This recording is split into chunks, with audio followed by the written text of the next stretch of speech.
ማንም ሰው ሊያስረኝ አይችልም።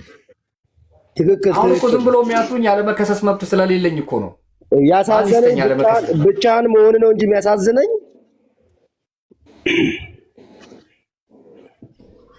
ያለመከሰስ መብት እኔ እውነት ነው ዞዊ እኔ ማስረጃ ሳልይዝ ሳላረጋግጥ ጉዳዩን ግራቀኝ ሳላይ እኔ አላውቅም። በታሪክ እኔ በሐሰት ለምንድን ነው በሐሰት ለምን ከሳለሁ? እኔ ምን ሊያደርግልኝ? በእውነት በጣም ነው ይቅርታ ምን ጠይቅ አብትዬ።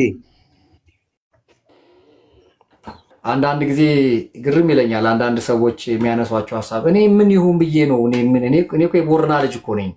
ከሰው ሁሉ ጋር በሰላም መኖርን ከሚያውቅ ማህበረሰብ ከወታደር ቤተሰብ ተወልጄ ያደግኩ ሰው ነኝ። በስፖርት ዓለም ውስጥ አልፌ አሁንም እዛ ውስጥ በኮችነት ምሰራ ሰው ነኝ። አንተ ከምባታ ነህ፣ አንተ ወላይታ ነህ፣ አንተ ትግሬ ነህ፣ አማራ ነህ ብዬ ነው እንደ ክለብ ማደራጀው። ዛሬም ድረስ ተከብሬ አረጋገጠን። እንደ መንፈሳዊ ሰው ተቀብያለሁ። በእውነት በጣም እናከብራለን። ካሁን በኋላ በእውነት አመሰግናለሁ። ይርገዱ ቴንክ ዩ እንዳልክ ምን አልክ? አብትሽ እንዴት ነህ? ሁሉ ሰላም? ወይዘሪት ገነት እኮ ነው ወይዘሮ ገነት ነች። ወይዘሮ ገነት ናት እንጂ 5 ነው ስንት ልጅ ነው የወለደችው? አሁን በቅርብም ወልዳለች አይደለ? ከታረቀች በኋላ አዎ። እና ያኔ ደረጀ ተሳድቦ ዝም ተብሎ የለ የሱ ጓደኛ አይደለች? እሱን አይታ ተከትላ ነው እንግዲህ ይሄንን የፌክ እንትን ሰርታ ሚዲያ ላይ ይዛ የቀረበች። ስለዚህ በቀላሉ መፋታት የለብንም ብዬ ነው የምለው ነው። አይ እኔ እኮ ትላንትና አለባቸው ገባ አረ እንዴ እንደዚህማ አንተ ምን ላቀቀው አይደለም ከኛ። እኔ እኮ የሚገርመኝ እኔ ሀብትሽ ቦረና ብቻ አልበቃም እንዴ? በእኛ በወንጌል አማኞች ውስጥ በፕሮቴስታንት ውስጥ አይደለም ለኦርቶዶክስ የተረፍኩ ሰው እኮ ነኝ እኔ። ለእኛ ለወንጌል አማኞች አይደለም ለኦርቶዶክስ የተረፍኩ ሰው ነኝ። እናንተ ጋር ከኛ ወደ እናንተ የመጡ ሰዎች ይሄ ነው ሞቲቫቸው፣ ገንዘብ ፍለጋ ነው። ተው ግዴላችሁም ብዬ ተደጋጋሚ ጊዜ ቪዲዮ ሰርቼ ስናገር ነበር አይደለም? በተደጋጋሚ ጊዜ ተው አይጠቅሟችሁም፣ እዛም ሄደው ጤና አይሰጧችሁም፣ ይረብሿችኋል፣ ያውኳችኋል ብዬ ስናገር የነበሩ ሰዎች አሁን ብዙዎቹ ይቅርታ ጠይቀውኛል። ሀብትሽ ልክ ነህ፣ እኛ ቀንተ መስሎን ነበረ፣ ለምን ወደ ኦርቶዶክስ ሄዱ ብለህ ምናምን አሉኝ። አይደለም ቢኒያም ለምን እንደሄደ፣ መልካሙ ለምን እንደሄደ፣ ውብ ዓለም ለምን እንደሄደች፣ ተመዝገን ለምን እንደሄደ፣ ደምረው ለምን እንደሄደ በማስረጃ 1 2 3 4 5 ብዬ ነው ከ1 ዓመት በላይ መረጃ ስሰጥ የቆየሁት። አሁን ላይ ይኸው እያዩ ነው። በየደብሩ በየምኑ እየሄዱ ገንዘብ እንዴት እንደሚያሰባስቡ እንዴት ገንዘብ እንደሚበሉ እንዴት ተደራጅተው እዛ እየረበሿቸው እንዳለ ዛሬ እነ ኬኩ ያ ኡጋንዳ ያለው ጸጋዬ እንደገና አሁን አዲስ የመጡ እነ ፋሲል ምናምን ይኸው እየታገሉ እያጋለጧቸው ወዮ እያሉ ነው። አሁን ትላንትና የፖስተቷት ልጅ እቺ ኢላይ የምትባለው ልጅ እንደዛ ሙልጭ አልጋ ስትሰድበን የነበረችው ልጅ እኔ እሷን መረጃ አላወጣሁም። መድኃኔዓለም ምስክሬ ነው።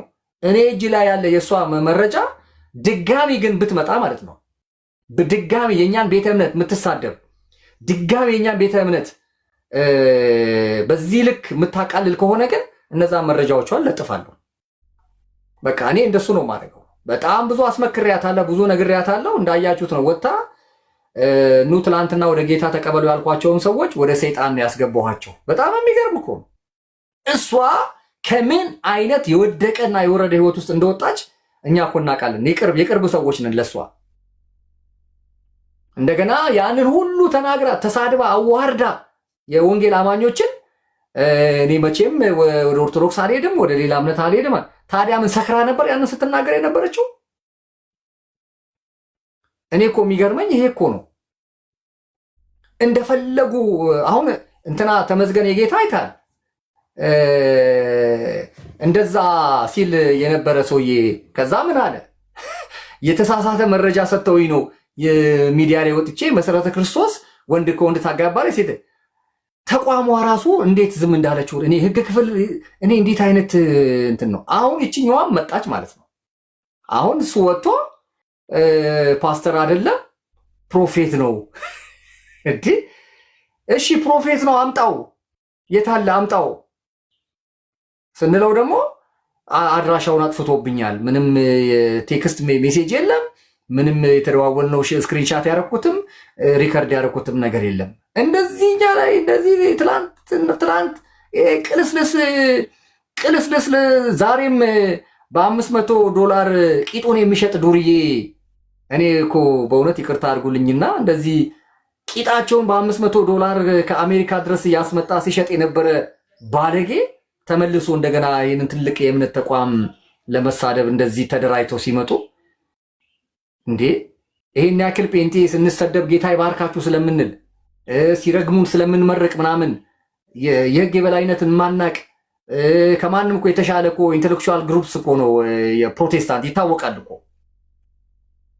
ከእስልምና ከኦርቶዶክሱም እኮ የተማረ የሰው ኃይል ያለው እኮ ፕሮቴስታንት ነው። ለምን መስክረንልህ ነው ከአንተ ጋር ተከራክረን ተጨቃጭቀን ወደ ጌታ የምናመጣ እንጂ ከእናቴ ከአባቴ የሚባል ነገር እኮ አይደለም የመጣንበት እንትን የታሪካችን የሚያሳየው እንዴ።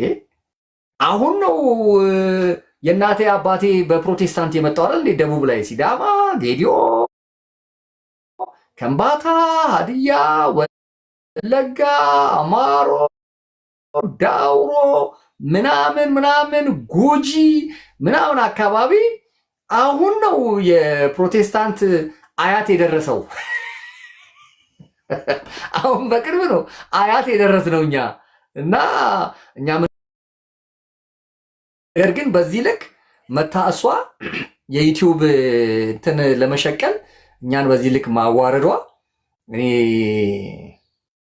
እኔ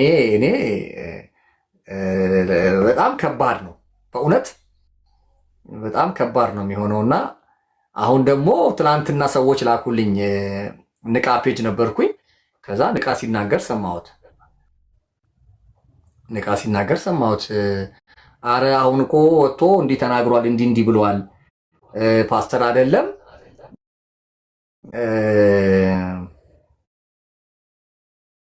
እንትን ነው ምንድን ነው ፕሮፌት ነው። እሺ ፕሮፌትስ ቢሆን የታለ? ፕሮፌቱን አቅርብ የታለ? ፎቶ እንግዲህ ፎቶ ተላልከዋል። ፎቶ ሲላክ ይቀመጣል። እስኪ አንድ ሰው ፎቶ ይላክና ከትንሽ ሰከንድ በኋላ ይቀመጥ። ይሄ ጋር ለስንት ቀን ሙሉ ሲላላኩ እግዚአብሔር ያሳያችሁ። እንግዲህ ፎቶ ላክ ሲሉኝ ስቀይርላቸው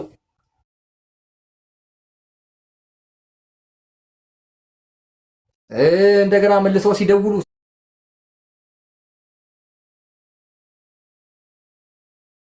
ሲከታተሉኝ እያለ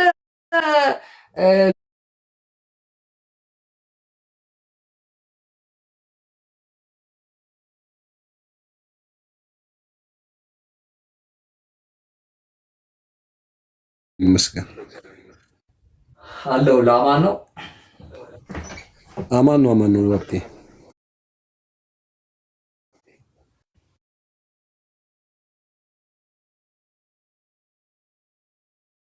አለው። ሲዶ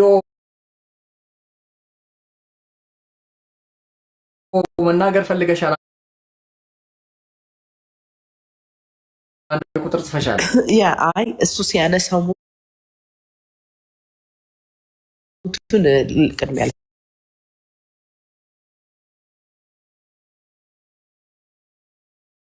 ብዬ ነው ስላላወራው። እሺ እንዴት አደራችሁ ሁላችሁም?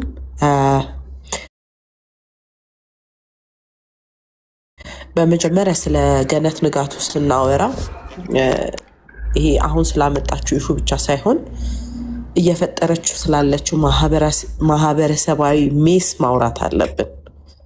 አንደኛ ሜንታሊ ራሷ ጤነኛ መሆኗን ራሱ የማረጋገጥ ግዴታ ያለብን ይመስለኛል። እሷም ቤተሰቧም ልጆቿም ሳይቀሩ ምን አይነት ማህበረሰባዊ እብደት ውስጥ እንዳሉ የማይተነተን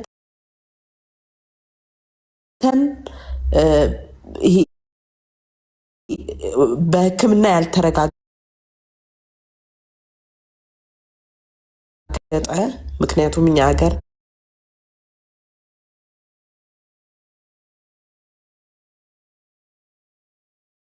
የሆነ ችግር ሲገጥመን ሄደን ለቴራፒስት አንናገርም። የሆነ ችግር ሲኖርብን ይዘነው እናምቀውና እንቆያለን እና ቤተሰብ እንደ ቤተሰብ አንድ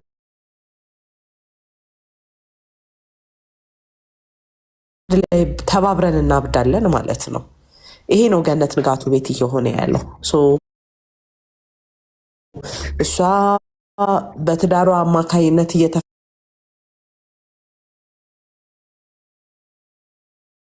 ያለባትን ችግርና ክራይሲስ ለማህበረሰብ የማጋራት ሌሎች ቤተሰቦች እንዲናወጡ ሌሎች ቤተሰቦች ማይታረም ምንም ለኛ ከሷ የሚመጣ ሚዲያ አንድም ቀን ምንም ሰው ምንም ነገር የሆነ ኢንፑት አይኖረውም። ሚዲያ አክሰስ ካገኘ if you have something like ጥሩ ነገር ጥሩ ስም በሆነ ወቅት ላይ ከገነባ ያንን ጥሩ ነገር ለሰዎች ለማጋባት ለምንድነው እድሉ ኖሯት ለምንድነው ያልፈለገችው? ምንድነው የምትፈልገው? ይሄ እንደ ፕሮቴስታንት አይደለም እኔ ማውራት የምፈልገው። ጀነራሊ አንድ ሀገር ውስጥ ኤግዚስት እንደማድረግ እስልምና ይሄንን አይደግፍም፣ ፕሮቴስታንት ይሄንን አይደግፍም፣ የትኛውም ኦርቶዶክስ አይደግፍም። ግዴታ የለብንም እኛ የመበከል ግዴታ የለብንም። በማህበራዊ ሚዲያ ልንሰማው ልናየው የምንፈልገው ነገር አለ። ጤናማ የሆነ ማህበረሰብ ለመገንባት ቤተሰብ ለመገንባት ሃይማኖታችንን ተከብሮልን የሌላውን ሃይማኖት ደግሞ አክብረን እንድንኖር የሚያስገድዱንም ነገሮች አሉ። እንድንኖርም ነው የሚገባው። ለምንድነው እንደዚህ አይነት ሰዎች እየመጡ ሚዲያቸው ለምንድነው የማይስተካከለው? መንግስትስ ፍቃድ ከሰጠ ለምንድነው የማይቆጣጠራቸው? ሚዲያቸውን ለምንድነው የማይቆጣጠረው? ምን አይነት ነገር ነው ይህ? እኮ ሁሉንም ሃይማኖት አሁን በዚህ ሰዓት ምናልባት ንጹህ የሆኑ የሌላ እምነት ተከታዮች እኮ ሲነካባቸው ነገር ባለፈው ሶፎንያስ የሚባል ልጅ ኦርቶዶክስ እምነት ተከታይ ነው። እንዲህ አይነት ኢሹ ተነሳ። ልጁ ገዳም ገባው አለ። ተጠያቂነት የለም። ያም ቶፒኩን ያነሳው ልጅ የሆነ ሚዲያ ላይ ይንቀሳቀሳል ምናምን፣ በቃ አለቀ ደቀቀ። ያለ መረጃ ወይ ተጠያቂነት ሳይሰፍን ግብስብስ ብሎ ያልፋል። ሁል ጊዜ ማንም እየተነሳ እየመጣ ትምህርት እምቢ ያለው ህይወት እምቢ ያለው ላይፍ አልሳካለት ያለው ሰው ሁሉ ነገሮችን ከጥላቻ የማስነሳት ከዛ በኋላ ራሱን እንትኔ ማለት ከዛ መጥቶ ይቅርታ የመጠየቅ ምንድነው? እንደዚህ አይነት ልምምድ ግዴታችን ነው ወይ? እኛ መለማመድ ግዴታችን ነው ወይ? ይሄንን ለምንድነው እንድንለምድ የሚደረገውስ? ለምንድነው? ምን አይነት አደረጃጀት ብንፈጥር ነው ይህንን ልናስቆም የምንችለው? ይህንን የሚዲያ በሽታ በምን አይነት መንገድ ነው ልናስቆም የምንችለው? ይሄ በጣም መወራት ያለበት መነገር ያለበት ነገር ነው። የሆነ ሰው ሲመጣ የአንድ ሳምንት ጉድ አንድ ሰሞን ነው እንደሚባለው የሆነ ሰው ያወራዋል፣ ይነገራል። እችም ትመጣና ይቅርታ እንዲህ በማለቴ ማህበራዊ የሚነካ አልመስለኝም ነበር፣ ይቅርታ አለቀ ደቀቀ ተብሎ መቀመጥ የለበትም። ደውዬላት ነበር ዛሬ ባይዘው ገነት ንጋቱ ጋር ማናጀሯን ያገኘኋትኝ። ማናጀሯ ነኝ ያለችው። ስልኳ ላይ ስደውልላት ላገኛት ፈልጌ ነበረ እና ላናግራት ፈልጌ ነበረ። ይቅርታ እንድትል ግን አይደለም የምፈልገው እኔ ይቅርታ ሳይሆን ተጠያቂነት እንዲመጣ ፈልጋለሁኝ።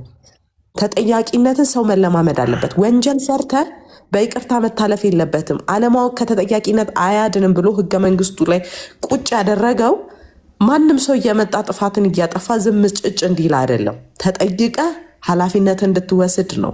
የሰረቀ ሰው ከተቀጣ የሰውን ልብ የሰውን አይምሮ የሰረቀ ሰው ስለምን አይቀጣ?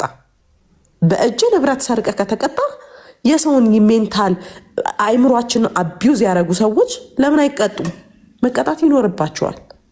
የሆነ አደረጃጀት የሆነ ጊዜ ቅን ልቦች የሚባል አደረጃጀት ተጀምሮ እንደነበር አስታውሳለሁ። ሄት ስፒች ምናምን የተናገሩ ሰዎች በሚዲያ እያሳደደ እንትን ይል ነበረ። አላቅም አሁን ላይ ምን እንዳለ።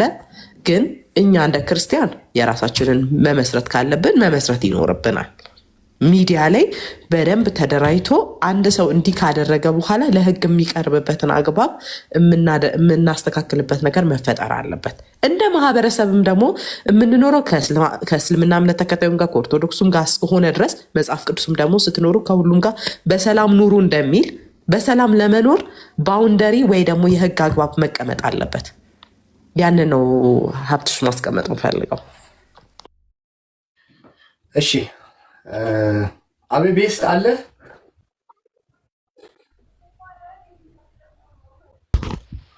ሀብትሽዬ እንዴት አደራችሁ? ሁላችሁ ሰላም ነው? እንዴት ነህ?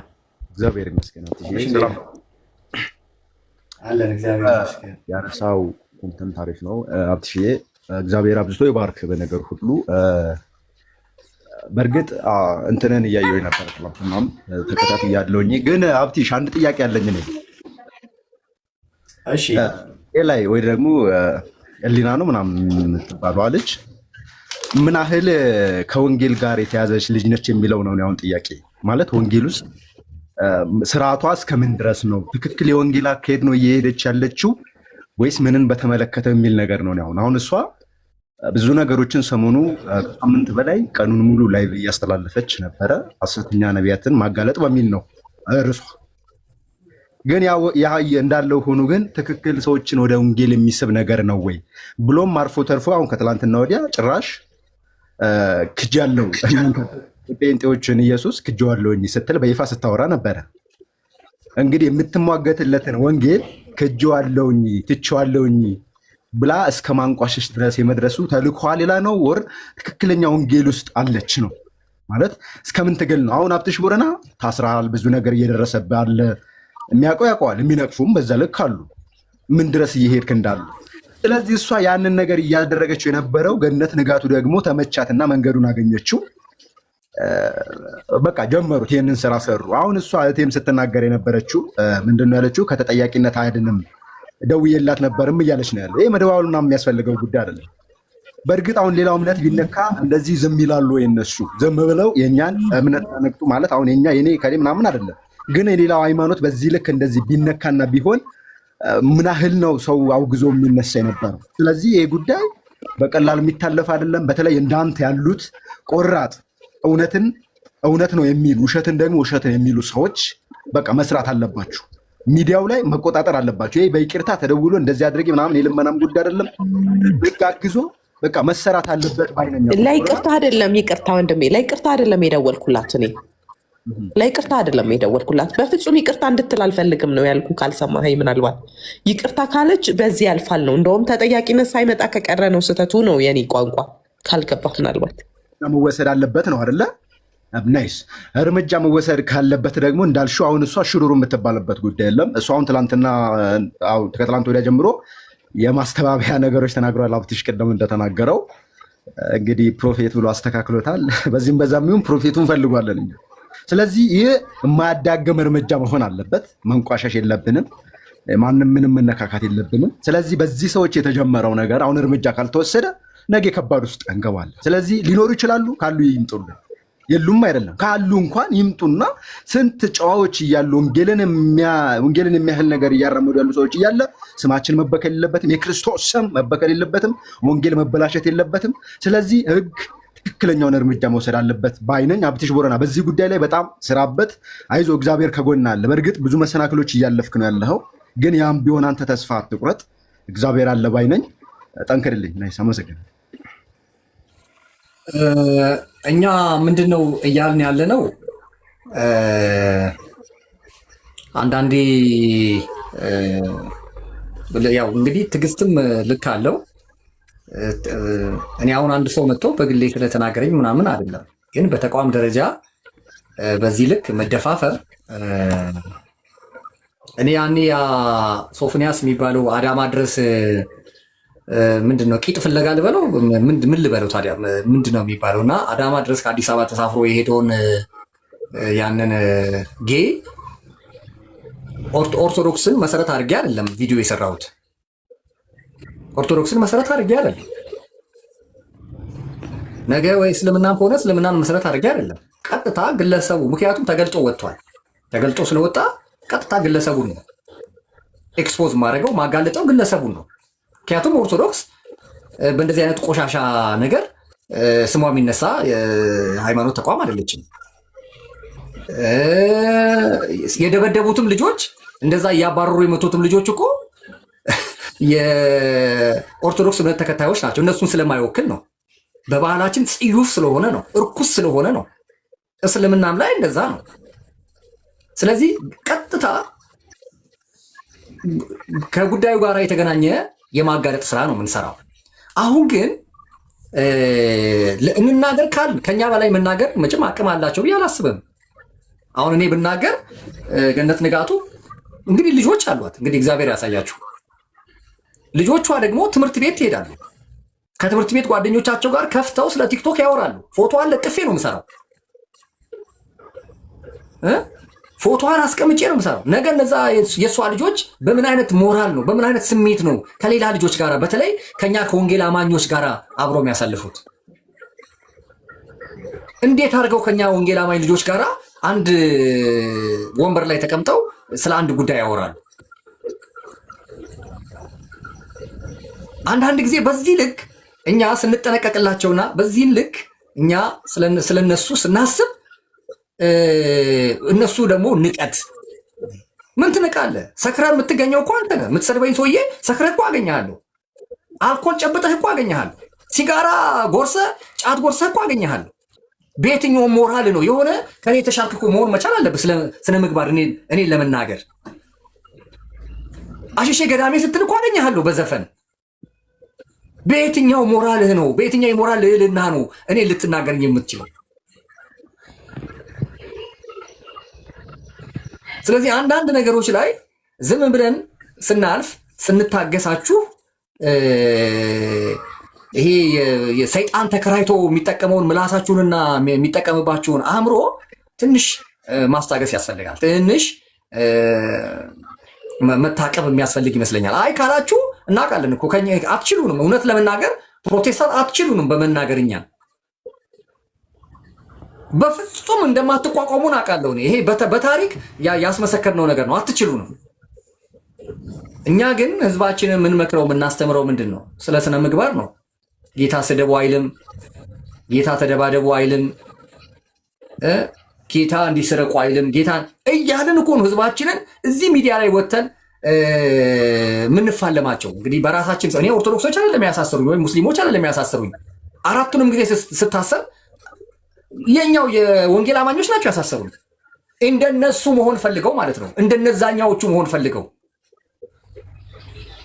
እንደነዛኛዎቹ እንደ ጠጮቹ፣ እንደ ሰካራሞቹ፣ እንደ ጉበኞቹ፣ እንደ ሴሰኞቹ፣ እንደ አመንዝራዎቹ መሆን ፈልገው እንደ ዘፋኞቹ መሆን ፈልገው በየግሮሰሪ ቤት በየምኑ መርመጥመጥ ፈልገው አይቻልም ስላልናቸው እኮ ነው እየታሰርን ያለ ነው። ለምን ትናገረናለህ? በቃ እኛ መሆን እንፈልጋለን በሚል ማለት ነው። ስለዚህ ይሄ የጌይና የሌዝቢያን ጉዳይ የሀገር ጉዳይ ነው፣ የባህል ጉዳይ ነው።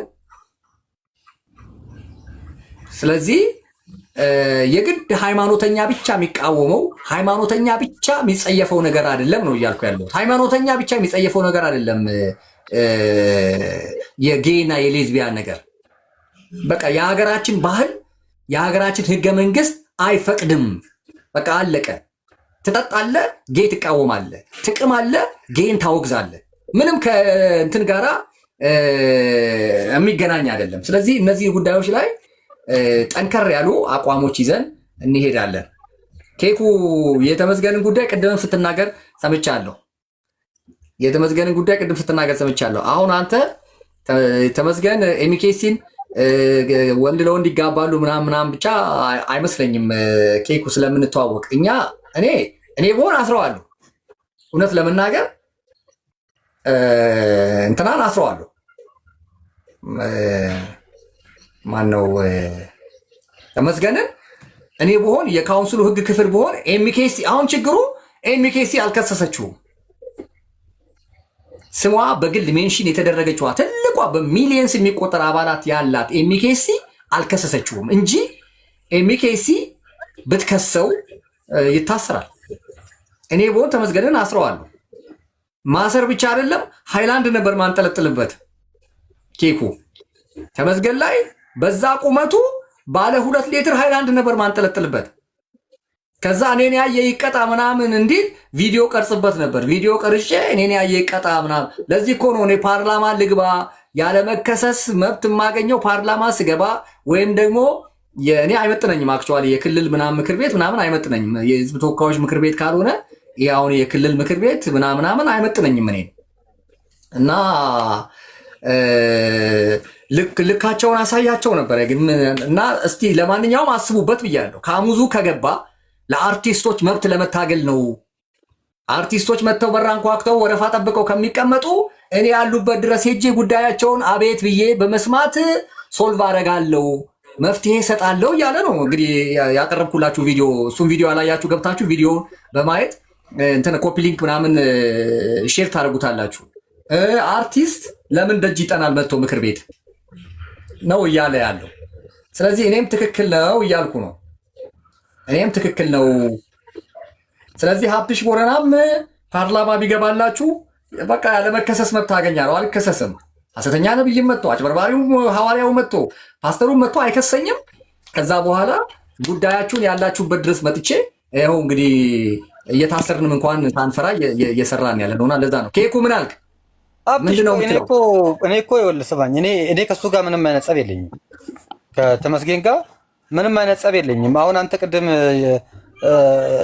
የምናውቀው ነገር አለ ምናምን ላልከው እኔ በሀቅ ነው የምናገረው። አንተም የሆነ ነገር ስታጠፋ ዝም አልልህም። እስካሁን ምንም ያጠፋው ነገር የለም። ለዛ ነው እንጂ ስታጠፋ ባይክ ዝም አልልህም። ዮኒ ማኛ እናንተን ሲናገራችሁ ልክ አይደለም ብዬ የምናገር ሰው ነኝ። ገብቶሃል? በቃ ሁሉም ሰው ይሄ በእምነት መካበር ያስፈልጋል።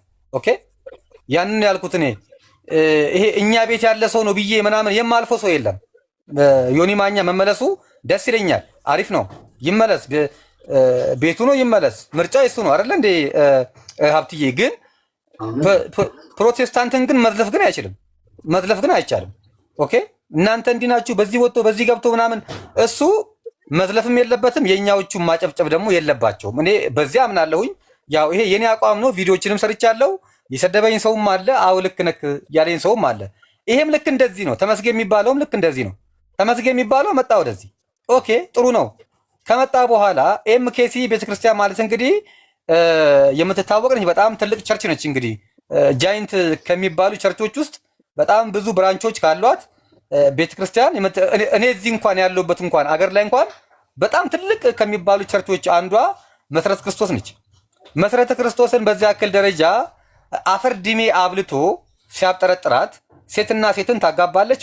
መቼም የሰማችሁት ነገር ነው ይሄ። እናንተ ጸሎት ቤት እንዳትሄዱ እዛ እስከ ማለት ድረስ እኮ ደርሷል አይደል እንዴ? ሴቶች አትሂዱ፣ ሌዝቢያን ነው የሚያደርጓችሁ። ሰምታችኋል። አይ አላለም ጨምረበታል ካልከኝ ንገረኝ። ይሄ ልክ አይደለም ነው ያልኩት እኔ። የዚያን ጊዜም ብያለሁኝ እኔ ልክ አይደለም፣ ይሄ ልክ አይደለም። አሁን ይሄ ነገር ምን ሆነ መሰለህ ሀብትዬ? እየተባባሰ መጣ። አየህ፣ እየተባባሰ እየተለመደ መጥቶ አሁን ኖርማል ሆነ። እቺ ሴት የሚያደርገችው አሁን ልክ እንደዚህ ነው። ገነት እኔ ሲጀመርም አትመቸኝም። እቺ በጣም ነው የምትደብረኝ። ኦኬ አሁን እቺ ሴት እዚህ አይነት ደረጃ ላይ እንድትደርስ ያረጋት ማን ነው ሲባል የነ ተመስገን ድፍረት ነው። ይሄንን ማለቴ ልክ ካልሆንኩኝ ይሄው ሚውት አረጋለሁኝ። ገስጸኝ፣ ልገሰጽ።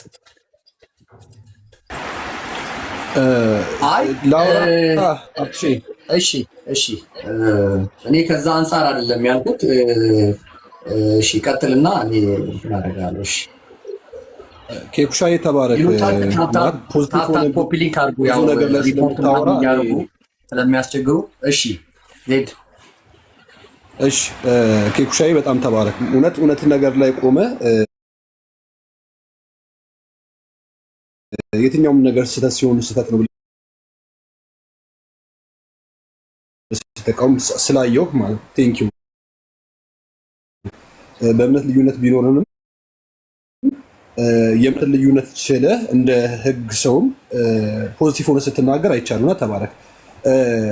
እውነቱን ነው። አሁን ቅድም ኬኮ የተናገረውን ሀሳብ እኔም ልናገረው የነበረው ሀሳብ ነው። ለምሳሌ ከዚህ በፊት ተመስገን እንደዚህ አይነት ስድብ ተሳደበ። የአንድን ቤተ እምነት ትልቅን ቤተ እምነት ተሳደበ፣ ዝም ተባለ፣ ይቅርታ አለ።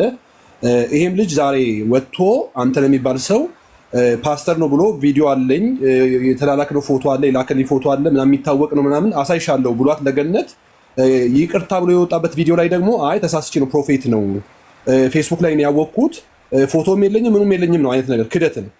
ስለዚህ እቺ ሴት ሚዲያ ላይ አንድን ሰው ስታቀርብ ማን ነው ምንድን ነው ሲቀጥል ማህበረሰብን ምንድን ነው የሚጠቅመው ማህበረሰብን በምን መልኩ ነው የሚያንጸው የሚለውን ነገር እንጂ መታሰብ ያለበት ለማስተማር ነው አለ። ፓስተር ነው ብሎ እንትን ከሚል ያንን ሰው ለህግ እንዲቀርብ ማድረግ ነው። አልፋታም ብየዋለሁ ይሄንማ አታጋልጠኝ ብሎ ሲለምነኝ እንደዚህ ብየዋለሁ ምናምን ካለ ፎቶውን አውጥቶ ማንነቱን አውጥቶ ማህበረሰብ እንዲማርበት ማህበረሰብ ከዚህ ሰው እንዲጠነቀቅ ሲቀጥል በህግ እንዲጠየቅ ማለት ይሄ ግብረ ሰዶማዊነት በኢትዮጵያ ህገ መንግስት ወንጀል ነው። በማህበረሰቡ ደግሞ ጽዩፍ ነው። ቀደም ሀብቴም ስትናገር ነበር። ስለዚህ ይሄ ሰው እንደዚህ አይነት ነገር ሚዲያ ላይ ወጥቶ ሲናገር ልጆች አሏት አይደለ እሷ። ስለዚህ ልጆቿ በእንደዚህ አይነት ነገር እንዳይጠቁ የኢትዮጵያ ልጆች የእሷ ልጆች ነው መሆን ያለባት እንደ እናት ማለት ነው። ለየትኛውም ማህበረሰብ የሚጠቅም ነው። የአንድን ሃይማኖት ጉዳይ አሁን ይኸው እዚህ ጋር ያላችሁ ሰዎች እንደዚህ አይነት ንግግር ሲነገር ጴንጤ ለምን ተነካ አይነት ንግግር አለው። ስንሰደብ ነበር ወደፊትም እንሰደባለን። እሱ ችግር የለም። ጴንጤ ስለተነካ አይደለም የሆነ ፓስተር ተብሎ ስለተጠራለን። እንደዚህ አይነት ግለሰቦች ካሉ በየትኛውም ቤተ ውስጥ ኦርቶዶክስ ውስጥ ሙስሊም ውስጥ የወንጌል አማኝ የትኛውም ቦታ ላይ ይሁን እንደዚህ አይነት ሰው ማህበረሰብን የሚያበላሽ ከሆነ ማህበረሰብን የሚያቆሽሽ ከሆነ ወጥቶ ሊጋልጥ በህግ ሊጠየቅ ነው የሚገባው። ቅድም ስታነሳ ነበር ሀብትሽ ሶፎንያስ የሚባል ሰውዬ እንደዚህ ያደረገ ተብሎ ተተወ። እያወራን ያለ ነው ስለ ቤተ እምነት ብቻ አይደለም። አዎ ቤተ እምነት በእንደዚህ አይነት ስም መጠራት የለባትም፣ መንኳስ የለባትም፣ መንቋሸሽ የለባትም። ግን ግለሰብ ከሆነ ግለሰብ ነው ካላችሁ ፓስተር ተብሎ ታይትል ሲሰጠው እኮ እየተሰጠ ያለው የወንጌል አማኝን የሚወክል ፊገር የሆነ ሰው ነው። እኔ ተነስቼ እዚህ ጋር አንድ ፓትሪያርክ ብዬ ብናገር ኬኩ ፓትሪያርኩ ማናቸው አውጣ ነው የሚልኝ። አንድ ቄስ ብል ቄሱ ማነው አውጣ ነው የሚልኝ። ለምን በቤተ እምነት ውስጥ ተሸፍኖ ቤተ እምነት መሰደብ የለባትም ግለሰቡ በቤተ እምነት ውስጥ። እኔ ኦርቶዶክስ የሆኑ ሰውዬ እኮ ደፍረው ሴት ደፍረው ኦርቶዶክሳውያን የሚጋፈጧቸው አይተናል። እዚሁ ሚዲያ ላይ እኮ ልጅ አስወልደው ቄስ ናቸው ልጅ አስወልደው ምናምን ነገር ድንግል የነበረችን ሴት ሞኖክስ የነበረችን ሴት እንደዚህ አድርጎ ተብሎ እዚሁ ሚዲያ ላይ እያየን እኮ ነው። ስለዚህ ሰው ለምን እንደዚህ ይጎዳል፣ ሰው ለምን እንደዚህ አይነት ነገር ይጠቃል የሚል ማንም ሰው መጠየቅ መቻል አለበት። ግብረ ሰዶማዊነት ደግሞ በማህበረሰባችን ዘንድ ጽዩፍ የሆነ ነገር ከሆነ ሁላችሁም ወጣችሁ ስለ አንድ ግለሰብ አይደለም ስለ አንድ ቤተ እምነት አይደለም እያወራን ያለው። እንደዚህ አይነት ነገሮች መጠየቅ አለባቸው። ኬኩ የሚያነሳው እኔ ተመስገን ትናንትና ቤተ እምነትን ተሳደበ፣ ሌሎቹ ሰዎች ቤተ እምነትን ለመሳደብ እድል አግኝተዋል። እነዚህ እኔ የኦርቶዶክስ አማኞች ባይዘው እንደዚህ አይነት ብላችሁ የምጽፉ ሰዎች ቪዲዮን ስታመላልሱ የነበራችሁት እናንተ ናችሁ እኮ። ጴንጤዎች እንደዚህ ናችሁ ብላችሁ ስትሰድቡን ነበር እኮ። የእናንተ መገለጫ ይሄ ነው እያላችሁ ስትሰድቡን ነበር። አሁን ይሄ ሰው ሊጠየቅ ስንል ጴንጤን አልዳለም የተናገረው አንድም ፓስተር ነው የተናገረው። ፓስተር ነው ብሎ ወጥቶ ነብይ ነው አለ። የሚታወቅ እኮ ሚዲያ ላይ የሚታወቅ ነው ብሎ ነው ያነሳው። ሚዲያ ላይ የሚታወቅ ነብይ ከሆነ እኮ የሀብቴ ቪዲዮ እኮ የኔ ቪዲዮ ቲክቶክ ላይ አለ እኮ። የኔ ፎቶ እኮ በየፌስቡኩ በየእንትኑ እንኳን ማንም ሰው ማውጣት ይችላል እኮ። ዘሪውን ብሎ ሰርች አድርጎ ያወጣል እኮ ማንም ሰው። ኬኩ ብዬ እኔ ሰርች አድርጌ ላወጣ ይችላል እኮ ከቲክቶክ ላይ። ስለዚህ ይሄ ሰውዬ አለ ካለ አሁን የለም ፎቶ ጠፍቶብኛል ኮንታክቱን ማጥፍቻለሁ ምናምን ነገር ያለው ሰውዬ የሚታወቅ ፊገር የሆነ ሰው ብሎ ነው የተናገረው። ስለዚህ እንደዚህ አይነት ማጭበርበርና እንደዚህ አይነት ማተል መቆም አለበት። የካውንስሉም እየሄደ ያለበት በህግ አግባብ እየሄደ ያለበት ነገር መቀጠል መቻል አለበት። ይቅርታ ስለተባለ አሁን ይቅርታ የሚደረግና ይቅርታ የማይደረግ ጉዳይ መለየት መቻል አለበት። እኔን ግለሰብ ሰድቦኝ የሆነ ሰው እንትን ቢለኝ እኔ ይቅርታ አድርግለት ምህረት አድርግለታለሁ።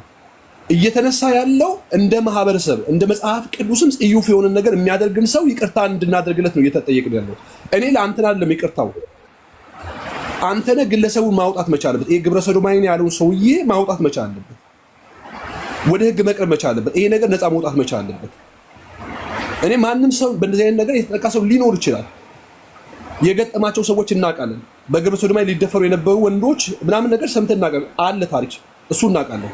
ኢትዮጵያ ውስጥ ግን እንደዚህ አይነት ነገር የሚያደርጉ ሰዎች ካሉ አሉ ብለን ማለፍ አይደለም ያለብን። ነገ ትውልድ የሚበላሽበት ነገ ሀገር የሚበላሽበት ነገር ነው።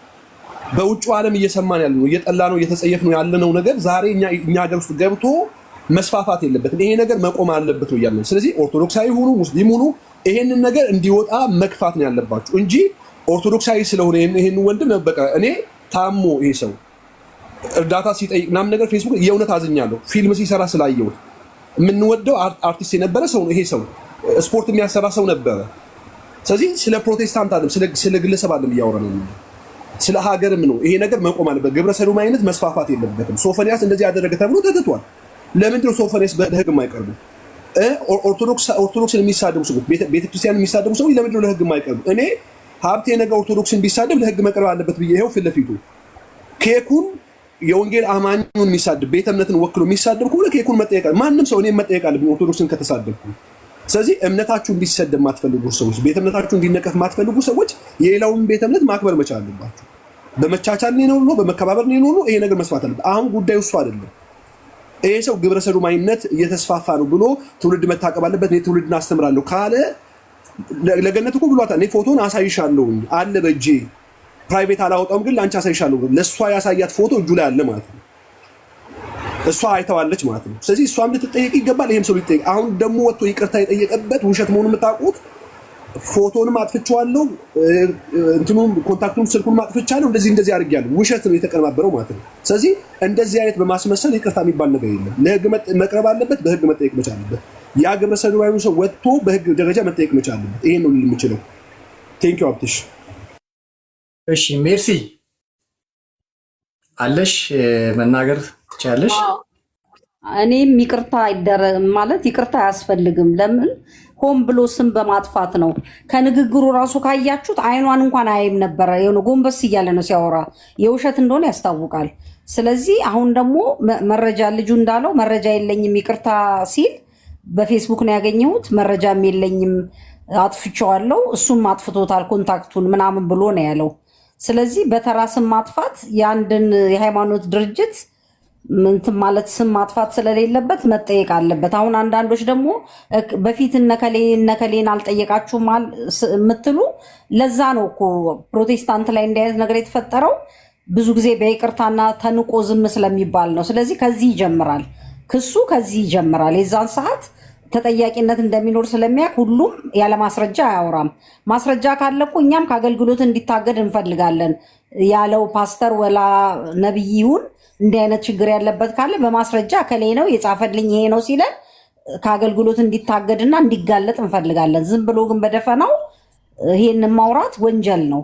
ስለዚህ የራስን ችግር ልጁ ገንዘብ ለመረዳት ብሎ ይሄን ሴንሲቲቭ የሴትዮዋም ፔጅ ስለሞተ በራሷ ጥፋት አቴንሽን ለማግኘት ብለው ፈጥረው ተመካክረው ነው እኔ እንደራሴ ሆን ብለው ያደረጉት ነገር ነው። ይሄ ሴንሲቲቭ ነገር ነው። ይሄንን ካለ ብዙ ቪው ይኖረናል፣ የሚረዳ 50 ይኖራል ተባብለው ያረጉት ነው እንጂ መረጃ ኖሮት ያደረገው አይደለም። መረጃ ካለው ደግሞ መረጃውን ያውጣ። እሺ ሚኒ አለሽ? አዎ አለሁ። ሰላም ናችሁ? እግዚአብሔር ይመስገን። እንግዲህ ልጁ ኢንተርቪው ሲሰጥ የመጀመሪያው አይደለም ኢንተርቪው አይደለም። እንዳየነው አስቀድሞም ከገነት ጋር ኢንተርቪው አድርጓል።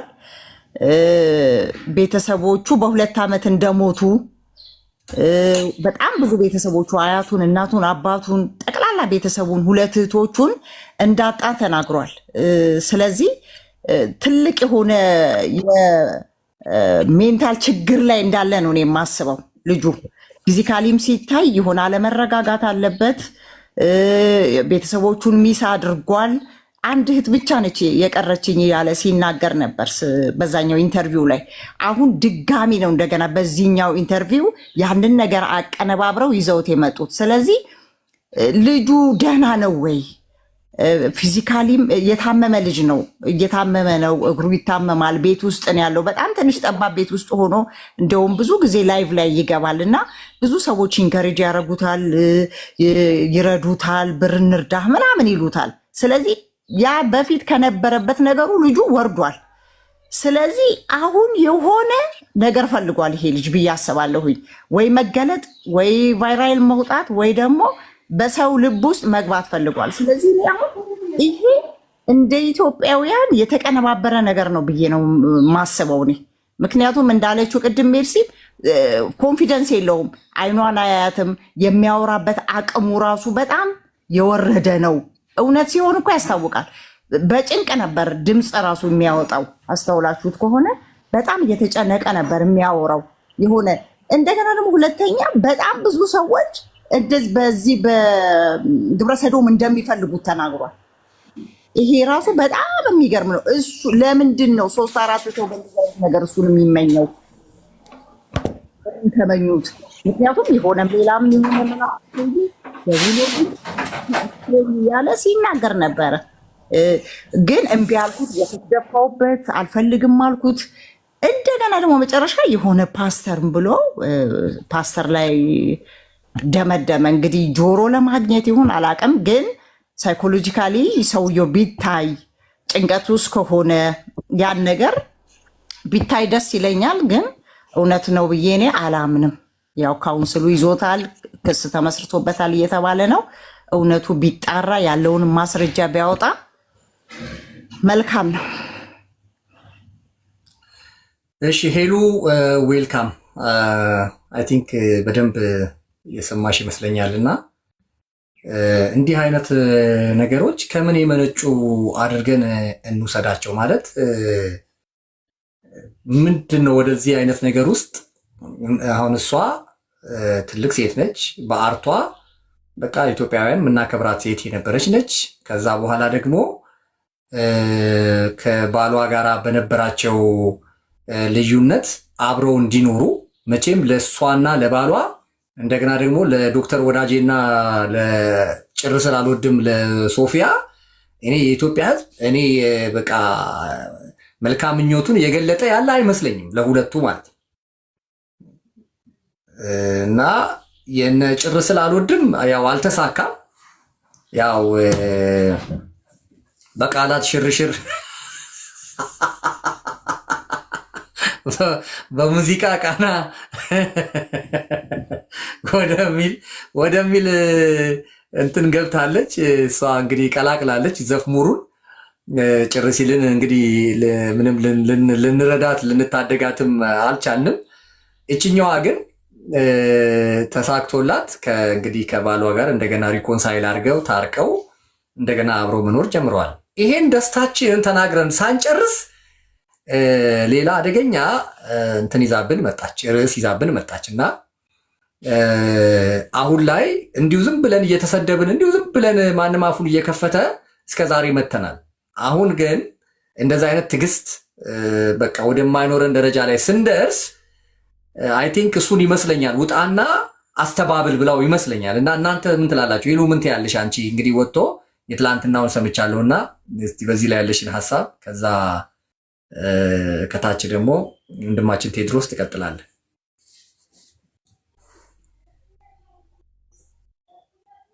ሀብት ያመሰግናለሁ። የጌታ ጸጋና ሰላም ይብዛለ። ቅዱሳን ሁላችሁን ሰላም እላለሁ። ትኩረት ስላደረግክ በጣም ቴንክ ዩ ሶ ማች። እንግዲህ አንደኛ ምን ትላላችሁ ለሚለው እንግዲህ እየጮህን ነው። የምንጮህበት ምክንያት በሁለት ምክንያት ነው። አንደኛው መከባበር አለብን፣ መደማመጥ አለብን እንደ ዜጋ። ይሄ እኔ እንደ አንድ ተቋም ብቻ ላይም እንደ ዜጋም መከባበር አለብን፣ መደማመጥ አለብን። ሁለተኛ የሚዲያ አጠቃቀም ችግር፣ የት እንኳን ሄደን ወዴት ተሰክተን ምን ማድረግ እንዳለብን ማወቅ አለብን። እነዚህ ደግሞ በተለይ እሷ ሚዲያ ላይ ብዙ ዘመን የቆየች ሴት ናት። ይሄ ለምን ለእሷ እንደጠፋት አላውቅም። ስለዚህ አነሳሽ ምክንያቶቿ ምንም ሊሆኑ ይችላሉ። ከዚህ በፊት በምትሰራቸው ቪዲዮ እንደ አይነት ስህተት ልትሰራ መላት ሴት አይደለችም። በጣም ብዙ ያየነዋለ እንደ ዜጋም ብዙ ስህተቶች፣ ብዙ እርማቶች እንዲደረጉ ብዙ ጊዜ የወጣች ይቅርታ የምጠይቅ ሴት እንደሆነች አውቃለሁ።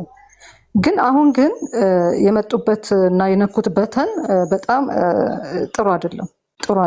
ጥሩ ያልሆነበት ምክንያት ተቋምን ሲነኩ ተቋሙ ሊጠይቀን አይችልም ብለው ማሰባቸው ራሱ ትክክል አይደለም። የወንጌል አማኝ ለብዙ ዘመን መብቱን አጥቶ እየተረገጠ ብዙ መብቱን እያጣ በቀኝን ሲመቱ ግራህን ስጥ እየተባለ የመጣንበት መንገድ ብዙ መብታችንን እንደ ዜጋ ሳጥቶናል። አሁን ግን እግዚአብሔር ይመስገን ተቋም አለን። እንደ ተቋም በህግ የምንጠይቅበት ተቋም በእጃችን አለ።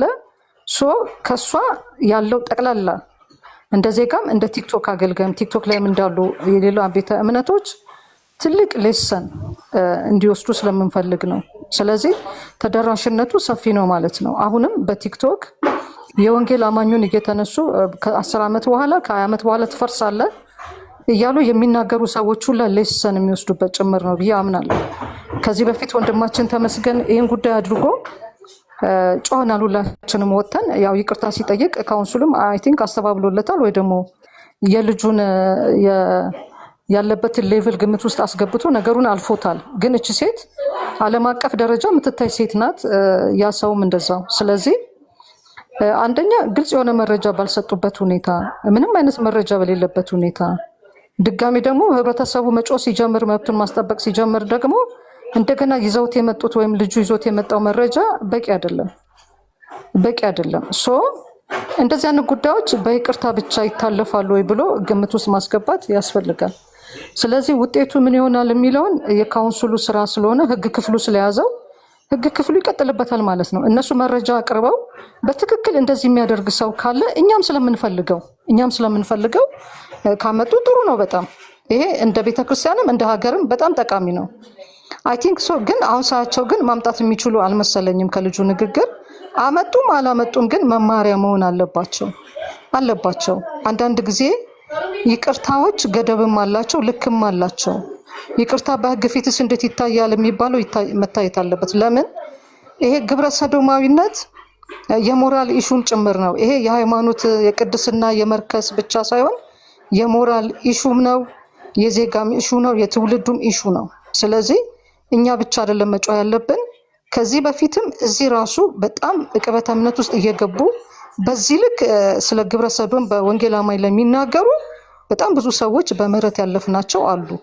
ስለዚህ ከዚህ ሂደት ውስጥ አሁንም የምናከብራቸው ወንድሞች ትምህርት እንዲወስዱ ሌሰን እንዲወስዱ ነው መልእክት የሚኖረኝ ሀብትዬ።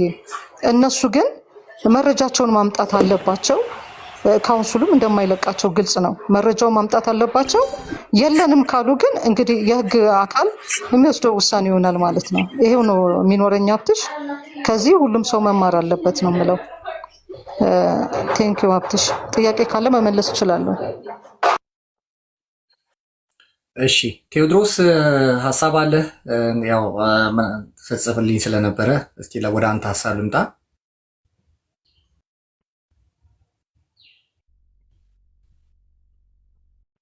ሚዩቱን ክፈተው። ሚዩት ነህ። ሌሎቻችሁ ታብታብ እና ኮፒ ሊንክ አድርጉ። ያው አሁን ይሰማል? እሺ ይሰማል። አሁን ይሰማል። ይሰማል። እሺ ሀብትሽ ቴንኪ አመሰግናለሁ። እንግዲህ ብዙ ጊዜ አንተን ያው እከታተላለሁ፣ እሰማለሁ፣ አያለሁኝ።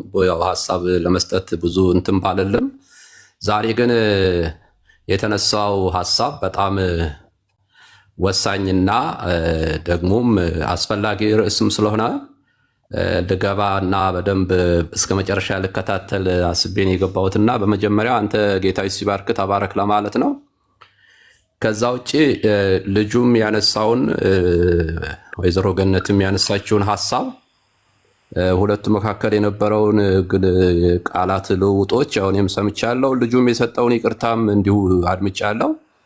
ምንድነው አሁን ካውንስሉም ደግሞ የሄደበትም ሂደታው ጥሩ ነው። እንደዚህ አይነት ቶሎ ፈጣን የሆኑ እንደዚህ አይነት እንቅስቃሴዎች ቢያንስ ቀጣይ አንዳንድ ሰዎች እንዲህ አይነት ምንም ነገር እንደማይደረግ አስበው እንዳይሄዱ ገደብ ያደርጋል። እና እኔ አሁን አንድ ያየሁት ነገር ምንድን ነው ልጁ በተለይ አሁን ይቅርታ በጠየቀበት ሂደት ላይ ከእኔ በፊት የሰጡት ወገኖቻችን ጥሩ ጥሩ ሀሳቦችን አንስተዋል። ልጁ አሁን ግራ የተጋባ ይመስላል። ግራ ያጋባችው ራሷ ወይዘሮ ገነትም ትመስለኛለች። እንግዲህ እሷ የራሷ ሚሽን ይኖራታል፣ እሱም ደግሞ የራሱ የሆነ ነገር ይኖረዋል። ግን ያነሱት ርዕስ ግን ዝም ብሎ እንዲህ ቀለል አድርገን አይተነው የምንሄድ አይደለም። አሁን ላይ በቤተ እምነቶች አካባቢ ትንሽ አሁን እየተፈጠረ ያሉትን ነገሮች ስናይ ጥሩ አይደሉም እና ያንን ሀሳብ መነሻ አድርገው ይመስለኛል እንግዲህ ይሄን ሀሳብ ይዘው የተነሱት። ግን ይሄ ቀላል እንዳይደለ ሊሰመርበት የሚገባ ነው። ይቅርታን ብዙ ጊዜ በተለይ እኛ የወንጌል አማኞች ማድረጋችን ትክክል ነው፣ እውነት ነው፣ የእግዚአብሔርም ቃል ይደግፈናል። ግን ይቅርታ ራሱ ምንድን ነው የሚለውን ነገር በደንብ በግልጽ ሰዎች ሊረዱት ይገባል፣ የወንጌል አማኙ ራሱ። እና አንዳንድ ምህረት ማድረግ ይቅርታ ማድረግ ምንም የእግዚአብሔር ቃል ቢሆን ለህግ መታዘዝ ደግሞ ህግም ራሱ ሊያስተዳድር ሊመራ የተሰጠው መመሪያ ስላለ በህግም ደግሞ ሰዎች መተዳደር መገዛት እንዳለባቸው ህግን ሊያውቁ ይገባል። ማንኛውም ቤተ እምነት በህግ ውስጥ ያልፋል የእግዚአብሔር ቃል እንዳለ ሆኖና ልጁ ትንሽ አሁን ግራ ተጋብቷል።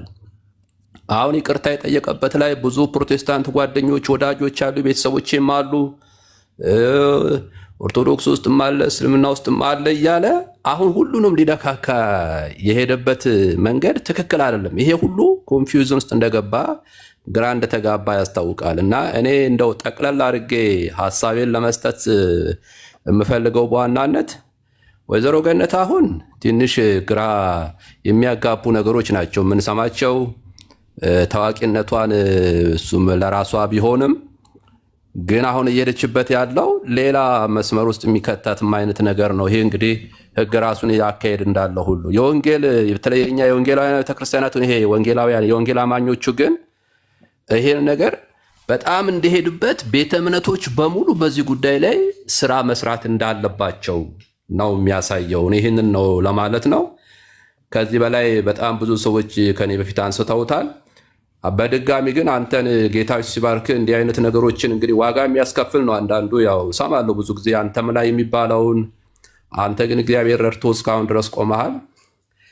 ስለ እውነትና በእውነት ላይ ለሚቆሙ ሰዎች ራሱ ጌታ ይቆማልና በርታ ለማለት ነው። ጌታዎች ሲባርክ ጨርሻለሁ። እሺ በአምላክ ሀሳብ አለ።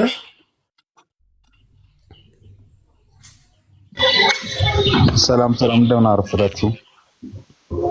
እግዚአብሔር ይመስገን። ያው እኔ እንኳን ሀሳቡ በአጠቃላይ ትክክል አይደለም ባይነኝ። እሷ ያደረገችው አንድ ሚዲያ የራሱ የሆነ ህግ አለው እና በምታቀርብበት ሰዓት እንደዚህ አይነት ሰውን ምን አይነት ኢንተርቪው እንደምታደርገው መጀመሪያ ከሱ ጋር ዲያሎግ ይኖራቸዋል። የተነጋገሩት ነገር እኔ የኦርቶዶክስ እምነት ተከታይ ነኝ፣ ግን የማንኛውም እምነት በዚህ መልኩ ምንም ማስረጃ ባልተያዘበት ዝም ብሎ ተነስተው በጭፍን የሰጡት እንትን ተገቢ አይደለም ባይ ነኝ። ለምን የኔ እምነት እንዲነካ እንደማልፈልገው ሁሉ የሌላው እምነትም እንደዚህ አይነት መልኩ በጎደፈ መልኩ ለዛውም በደምሳሳው ምንም በማይታወቅ ሁኔታ እንዲመገለጹ ትክክል አይደለም። የተጀመረው ክስ ቀጥሎ ሰውየው ትክክለኛ ማንነቱን ማውጣትና መናገር መቻል አለበት። ይሄን ህዝብ ማወቅ አለበት ማለት ነው። ማን የትኛው ፓስተር እንደሆነ በትክክል ካልሆነ ውሸት ከሆነ ተጠያቂ መሆን አለበት ይሄ ሰውዬ ባይነኝ። ለዚህ ነው በጣም ቆርቆሮኝ ነው የገባሁት።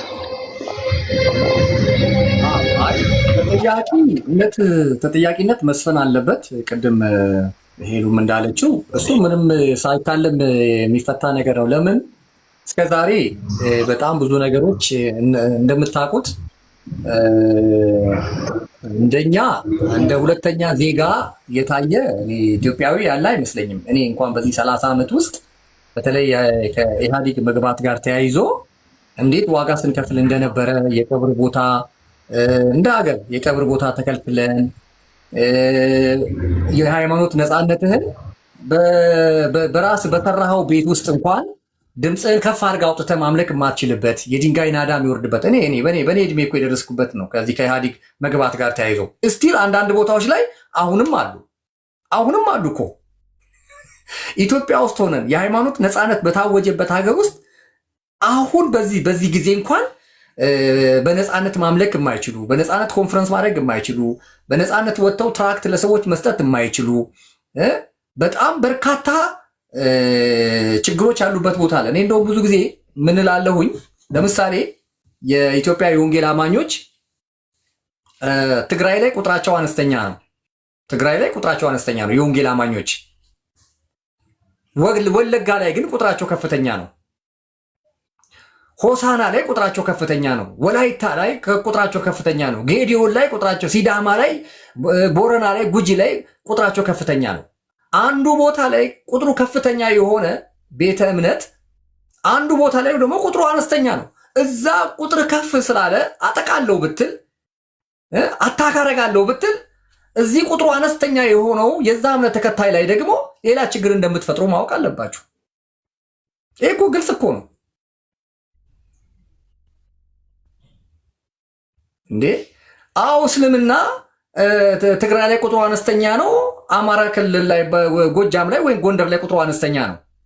አፋር ላይስ፣ ሶማሌ ክልል ላይስ፣ ባሌ ላይስ፣ አርሲ ላይስ፣ ስልጤ ላይስ፣ ሀላባ ላይስ የኦርቶዶክስ እምነት ቁጥሩ ደግሞ ቁጥሩ አነስተኛ ነው። ለዚህ ነው መቻቻል የሚያስፈልገው፣ መከባበር የሚያስፈልገው። ለዚህ ነው አንዱ ቦታ ላይ ቁጥር ከፍተኛ ከሆነ አንዱ ቦታ ላይ ቁጥር አነስተኛ ነው። ቁጥር ከፍተኛ ስለሆነ አነስተኛ የሆነውን ቤተ እምነት አጠቃለው ብትል፣ በሌላኛው ፓርት ላይ ደግሞ ያንተ ቤተ እምነት ቁጥሩ አነስተኛ ስለሚሆን እዛ ላለው ሰው ማሰብ መቻል አለብህ።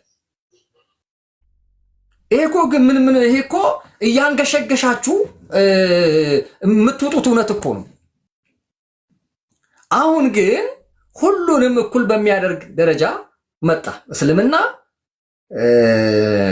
የወንጌላውያን አማኝና የኦርቶዶክሱ እኩል ሆነና የሃይማኖት ተቋማት በጋራ ተመሰረተ። አለቅ። ይሄ እሰይ የሚያስብል የሚያስመሰግን ትልቅ ስራ ተሰራ በዚህ 8 ዓመት ውስጥ እኩል በመንግስት ደረጃ እኩል። የቀረን ምንድን ነው? እኛ የወንጌል አማኞች እንደ እስልምናና እንደ ኦርቶዶክስ ካላንደር የሚያዘጋ በዓላት የሉንም። እኔ አሁንም ቪዲዮ ሰርቼ ሰሞኑንም በጣም ነርቨስ ሆኜ እየሰራሁ ነው ያለሁት። የኛ አይደለም አሁን ነገ የሚከበረው የመስቀል በዓል መስቀል ምንድን ነው? የስቅለት በዓል የኛ የፕሮቴስታንት የወንጌል አማኞች አይደለም፣ የኦርቶዶክስ ነው። ፋሲካ የኦርቶዶክስ ነው። ጥምቀት የኦርቶዶክስ ነው። መስቀል የኦርቶዶክስ ነው። ቢራ የሚያስተዋውቁበት፣ ዘፈን የሚያስተዋውቁበት ግልጽ እኮ ነው፣ የኦርቶዶክስ ነው። ምንም እኔ ተደጋጋሚ ቪዲዮ ሰርቻለሁ። አረፋ በዓል የእስልምና ነው። ኢድ አልፈጥር የእስልምና ነው። እኛ በሰበብ አስባቡ ተደባልቀን ገብተን የምናሞቀው ነው እንጂ የኛ የወንጌል አማኞች አይደለም። ለምንድን ነው በፓርላማ ደረጃ ይሄ ጉዳይ ለምንድን ነው የማይጸድቀው? የኛ ቢያንስ 2 በዓል እንዴት እናጣለን? የለንም፣ የኛ ኬኩ የለንም። ምንም ይሄ እኮ እኔ የኔን ቪዲዮ ወደኋላ ተመልሰ ከ2 ዓመት በኋላ አላስገባህም፣ በዚህ ጉዳይ አላስገባህም። ኬኩ ከ2 ዓመት በኋላ የኔን ቪዲዮዎች ገብታችሁ ማየት ትችላላችሁ። ከ2 ዓመት በፊት ቪዲዮ ሰርቻ አስቀምጫለሁ። ለምንድን ነው የራሳችን መዝሙር የሚዘመርበት፣ የራሳችን ስብከት የሚሰበክበት፣ የራሳችን ፕሮግራሞች የሚተላለፉበት፣ ሁሉም የመንግስት ቴሌቪዥን ሚዲያዎች የሚያስተላልፉት የራሳችን የወንጌል አማኞች በዓል ለምን አይኖረንም? ይሄ ነው የጎደለን ነገር እንጂ በሃይማኖት ተቋም ደረጃ ከኦርቶዶክስ ወይም ከእስልምና የምናንስበት ምንም ነገር የለም። ምንም በብዛትም በአቅምም ደረጃ ማለት ነው።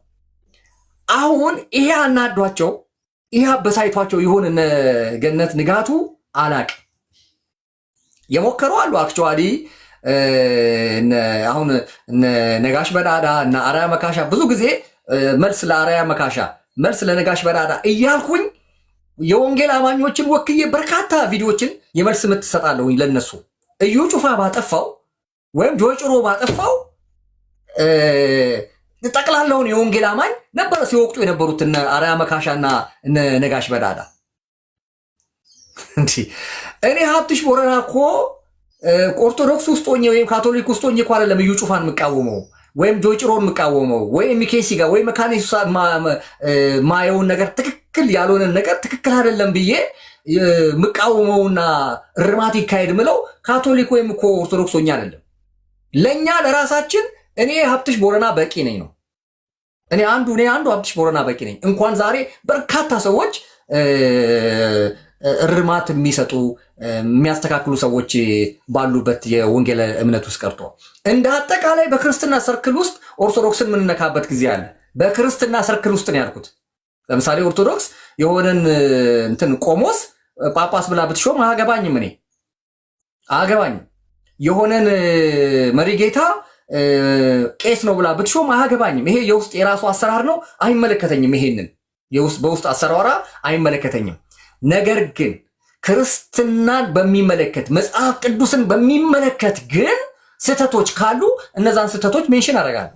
መጽሐፍ ቅዱስ አይልም። ይሄንን መጽሐፍ ቅዱስ እንደዚህ ብሎ አላስተማርም ብዬ በክርስትና ሰርክሉ ስላለ በክርስትና ሰርክል እስልምና ልናገር አልችልም። እኔ አልችልም። በክርስትና አስተምህሮ እስልምናን መገምገም መተቸት አልችልም። በክርስትና ሰርክል ውስጥ ያለው ግን ካቶሊክ ይሁን ማን ይሁን እንደ እግዚአብሔር ቃል ያልሆነ ካለ ይሄ ነገር ትክክል አይደለም እላለሁ። ይሄን ሲናገር በምን ሞቲቭ ነው ካላችሁ እነሱን ወደው በኮሜዲያን በአርቲስት ነፃነት ሞት ላይ እንዴት ቢዝነስ እንደሰራች አይታችኋል። ጉድ የሚያስብል የአርቲስቶች ማህበር አልጠየቃትም። እኔ እኮ ኢትዮጵያ ውስጥ ግን ግርም የሚለኝ ነገር እሱ ነው። የአርቲስቶች ማህበር አልጠየቃትም። የጋራ የሥነ ምግባር ማዕቀፍ ስለሌላቸው ይሁን አላውቅም። እኔ ስለሌላቸው ይሁን በእውነት አላውቅም። እኔ እንጂ የአርቲስቶች እኮ የራሳቸው ማህበሩ ሊጠይቃት ይገባ ነበር። እንዴት እንደዚህ ታደርጊያለሽ ሊላት ይገባ ነበር። ላይቭ ላይ ተቀምጣ ለደረጀ ሳትነግረው ላይቭ ላይ ነህ ደሬ ኢንተርቪው ላደርግህ ነው በነፃነት ሞት ጉዳይ ምናምን ብላ ብትነግረው እኮ እርግጠኛ ነኝ ሶሪ ብሎ ነው የሚዘጋት። እሷ ግን ሳትነግረው ለእርሱ የዩቲዩብ ሽቀላ ሰራችበት። ከዛ በኋላ ወጣ ያ ሁሉ ዱላ ላይ ሲያርፍባት ምን ስትል እንደነበረ ይቅርታ ስትል እንደነበረ አይታችኋል። ዩቲዩብ ላይ ሽቀላ ሳንቲ ከሰበሰበች በኋላ ማለት ነው። አሁን ደግሞ ከረጅም ወራት በኋላ ይሄ ነገር ቀዝቀዝ ሲል ምን ክሬት ታርግ ክሬት የምታደርገው ነገር ስታጣ ስክሪፕት አስጠንታው ይሄ ቅልስልስ የሆነ የወንድ እንኳን እንትን ወኔ የሌለውን ሰውዬ አምጥታ ፓስተር ብላ እኔ ተናግሬያለሁ። እዛ ሪፍሌክሽን የሰራሁበት ቪዲዮ ላይ ምን ብዬ ነው የሰራሁት? ፓስተር ኦርቶዶክስ ውስጥ የሚሰጥ የአገልግሎት ስያሜ አይደለም። ኦርቶዶክስ ውስጥ የለም ፓስተር የሚባል፣ እስልምና ውስጥም የለም፣ ካቶሊክ ውስጥም የለም። በቀጥታ የእኛን የወንጌል አማኞች ወይም ፕሮቴስታንት ታርጌት ያደረገ ነው ብዬ ነው ቪዲዮ የሰራሁት። ቀጥታኛ ነው የሚመለከተው። ለምሳሌ ቄስ ብል መካነ ኢየሱስ ቄስ ታደርጋለች፣ ኦንሊ ጂሰሶች ሐዋርያቶች ቄስ ያደርጋሉ፣ ኦርቶዶክሶችም ቄስ ያደርጋሉ። ለይ ተብዬ ጠይቃለሁ። የትኛውን ቄስ ነው ሀብትሽ ሜንሽን ያደረከው? የመካነ ኢየሱስን ነው የኦንሊ ጂሰስን ነው ወይስ የኦርቶዶክስን ነው? ማንም አይለቀኝም። ፓስተር ከተባለ ነብይ ከተባለ ሐዋርያ የሚባሉ ታይትሎች ያሉት በወንጌል አማኞች ውስጥ ነው። ስለዚህ እሷ አቧራውን ለማጨስ ስለፈለገች ያንን ነገር መታ ቅድም ሄሉ እንዳለችው በተኑን ተጫነችው ማለት ነው። በተኑን ከተጫነችው ደግሞ እኛ ደግሞ የእሷን በተን እንጫናለን ማለት ነው። የዛንም ቅልስልስ እንትኑን ቂጡን $500 የሚሸጥ ዱርዬ መታከሚያ ምናምን ተብሎ አይገርማችሁም? እኔ በእውነት እኮ ነው የምላችሁ። እንዲህ አይነት ቆሻሻ ነገር ሲያነሳ አላስቆመችውም እኮ ጭራሽ በስማም ወልድ ጭራሽ ፓስተር ነው ያለች ፑሽ ታደርገዋለች ሰውየውን ጭራሽ በቃ ሂድ ግፋ በለው ትለዋለች ሰውየውን እና አሁን ላይ እሱን አስበልታ እሷ ልታመልጥ አይሆንም። እና በዚህ ጉዳይ ላይ ሀሳብ መጨመር ይቻላል። ሄሉ ሀሳብ ካለሽ መጨመር ትችላለሽ። ቴንክ ዩ ሀብትዬ፣ የምታነሳቸው ፖይንቶች በጣም መሰረታዊ ናቸው። በእውነት ደስ ብሎኛል። አየክ አይ ቲንክ ብዙ ጊዜ ብዙ ምላሾች ሳይሰጡ ስለኖሩ ከመረጃ ውጭ መሆኗን ነው ያሳየኝ። ይሄ ነገር ቢሆን ምን ሊከሰት ይችላል የሚለው ፍጹም ግምት ውስጥ አንዳንድ ጊዜ ምን እንደሚሆን ታውቃለህ? እኛ ሀገር አዋቂና ታዋቂ አንለይም። ይሄ አሁን ታዋቂነቷ ከእውቀት ጋር ቢሆን ኖሮ ይህን ታደርጋለች ብዬ አላስብም ነበር። አዋቂነትና አሁን ታዋቂነትን ለምን አግባብ ነው ሰዎች የሚጠቀሙበት የሚለው እሷ ጥሩ ማሳያ ጥሩ ኤግዛምፕል ናት ብዬ እላለሁ። ምክንያቱም አንድ ጋዜጠኛ ባለሙያ ሲጀመር እኔ አንድ ሰው አርቲስት ስለሆነ ጋዜጠኛ መሆንስ ይችላል ወይ? የጋዜጠኛ ዲሲፕሊንስ ያውቃል ወይ? አሁን እርግጠኛ ነኝ እሷ ዩቱበር ሆና የራሷ የህግ ክፍል ይኖራታል። ሀብትሽ እስኪ እሱን ትመልስልን። ይሄ መጠየቅ አለባት። የህግ ክፍል እኮ ያስፈልጋል አይደለ? አማካሪ ክፍል ያስፈልጋል። ሚዲያን እጠቀም። አሁን ለምሳሌ አንተ እርግጠኛ ነኝ ብሮድካስት እየጀመርኩ ነው እያልከን ነው። ይሄ ብሮድካስት እርግጠኛ ነኝ ወደፊት የህግ አካላት ይኖሩታል፣ የማኔጅመንት ኮሚቴ ይኖረዋል፣ ቦርድ ይኖረዋል ብዬ ተስፋ አደርጋለሁ። በጣም ተስፋ አደርጋለሁ። እንደዛ እንደምታደርግ ደግሞ አምናለሁ። አሁን እሷ ዩቱብ ከፍታ ዩቱብ ላይ ወንበርና ጠረጴዛ አምጥቶ ተቀምጦ ማውራት ነው ወይ? አንደኛ ዩቱበር ነኝ ማለት እሱ ነው ወይ? ሁለት ሰው አምጥተህ ቁጭ አድርገህ ማውራት ነው ወይ ዩቱበር ማለት? እንደዚህ አይነት በተኖችን ስትነካ፣ ተቋማትን ስትነካ፣ ፓስተሮች ማለት እኮ በወንጌል አማኝ ዘንድ እኮ ዝም ብሎ መጥቶ የሆነ ቀን ሄዶ ቁጭ የሚባልበት እኮ ቦታም አይደለም። ምናልባት ቲክቶክ ላይ ሰዎች እንደፈለጉ ሲሳደቡ መልስ የሚሰጥ አካል ስለሌለ ለምደውት ይህንን ንግግር ለምደውት እንደፈለጉ ሲናገሩ ምን ማለት ነው? አሁን የወንጌል አማኝ ብድግ ብሎ አንድን ፓትሪያርክ ወይ ደግሞ ሊቀ ጳጳስን ወጥቶ ይሳደባል? አንድ ወንጌላዊ በተአምር አይሳደብም፣ በተአምር። እና ይሄ ምንድን ያመጣው ስትል የሚዲያ አጠቃቀማቸው ራሱ እንዳልከው ቅድም የህግ ክፍል አላቸው ወይ የሚለው ነገር እንደገና ይሄ እንደ ሀገር እንዲታይ ብትሰራበት ደስ ይለኛል። አላቸው ወይ? ተጠያቂነት አላቸው ወይ? አላቸው ወይ? አንድ ሰው ሚዲያ መክፈት ስለቻለ ብቻ ጠረጴዛና ወንበር ላይ ተቀምጦ ስለፈለገው ነገር ማውራትስ ይችላል ወይ የሚለው ይሄ እንደ ሀገርም እንደ ሚዲያም ህግ እኔ መሰራት ያለበት ጉዳይ ነው ላለው። ከዚህ ውጭ ግን ወንጌል አማኝ ከዚህ በኋላ በዚህ ሁኔታ እኔ በጣም ያዘንኩት ምንድነው ታውቃለህ? እኛ እኮ የይቅርታ ሰዎች ነን እያሉ በጣም የውስጥ ሰዎች ከመቼ ወዲያ ነው እኛ ስለመብታችን የምንጮኸው? ምን ሆነሽ ነው ፓስተር ምናምን እያሉ የጻፉልኝ ሰዎች አሉ። በጣም ነው የተገረምኩባቸው። ለምሳሌ የተገረምኩባቸው እንዴ እየተናገሩ ያሉት እኮ የኛ ልጆች እኮ በፓስተሮች የሚመገቡ ናቸው። ፓስተሮቻችሁ ቆሻሾች ናቸው። ስለዚህ አትሄዱ እኮ ነው መልእክቱ። መልእክቱ እኮ ይሄ ነው። ቆሻሾች ናቸው። ነገ እኮ እናንተንም እንደዚህ ያደርጓቸዋል እኮ ነው መሴጁ። ልጆቻችን ትምህርት ቤት ሲሄዱ የእናንተ ወኖች አገልጋዮች እኮ እንደዚህ ናቸው ነው እኮ የሚባሉት። ማለት ተደራሽነቱ ምን ድረስ ነው? እንዴት ነው ለክታ ያየችው ብዬ እኮ እንዳስብ ያደርገኝ እሱም ጭምር ነው። እሱም ጭምር ነው። ነገ ልጆቻችን አእምሮ ላይ፣ የልጆቻችን ህይወት ላይ፣ የልጆቻችን አገልግሎት ላይ ከጎረቤቶቻችን ጋር ስላለ ሪሌሽንሽፕ አስባለች። እኛ መጋቢዎች ነን። አንድ ሰው እንዲህ ብሎኛል። ኦኬ በዚህ ጉዳይ ከጮሽ አለኝ። አንድ ሰው ማልጠብቀው ሰው ማለት ነው። በዚህ ጉዳይ ከጮሽ አለሽበት ማለት ነው። ራስሽን ነው እየተናገርሽ ያለሽው። እኔ እንግዲህ ያንተን ያህል እንኳን በጣም የሚገርም ቪዲዮ አልሰራውም። ጃስ ጽሁፍ ነው ያስቀመጥኩት። ያቺ ጽሁፍ እንኳን በጣም ያናደደቻቸው ሰዎች አሉ። ስለዚህ መልእክቱ ምንድን ነው? መልእክቱ ምንድን ነው? እየተሰደባችሁ ኑሩ፣ የምንላችሁ ነገር እየተቀበላችሁ ኑሩ፣ መቃብር እያጣችሁ ኑሩ፣ መኖሪያ ቤት እያጣችሁ ኑሩ፣ እናንተ ዜጋ አይደላችሁም ምናምን ነው። የ15 ዓመት ታሪክ እኮ ልነግር እችላለሁ። የዛሬ 15 ዓመት እኔ አማራ ክልል አገለግል እኮ ሄጄ ቤተ ክርስቲያን ውስጥ የተቀበረች ልጅ አለች። የዛሬ 15 ዓመት ኦኬ፣ ግቢ ውስጥ ቸርች ግቢ ውስጥ አንድ ሰው ተቀብሯል። እንዴ ምንድነው ይሄ ስል አይ በቃ መቃብር ሰጡን፣ ግን መቃብሩ ቦታ የሚቆፈር አይደለም። ሲሪየስሊ አይቆፈርም። ተቆፍሮ ሰው የሚገባበት አይደለም።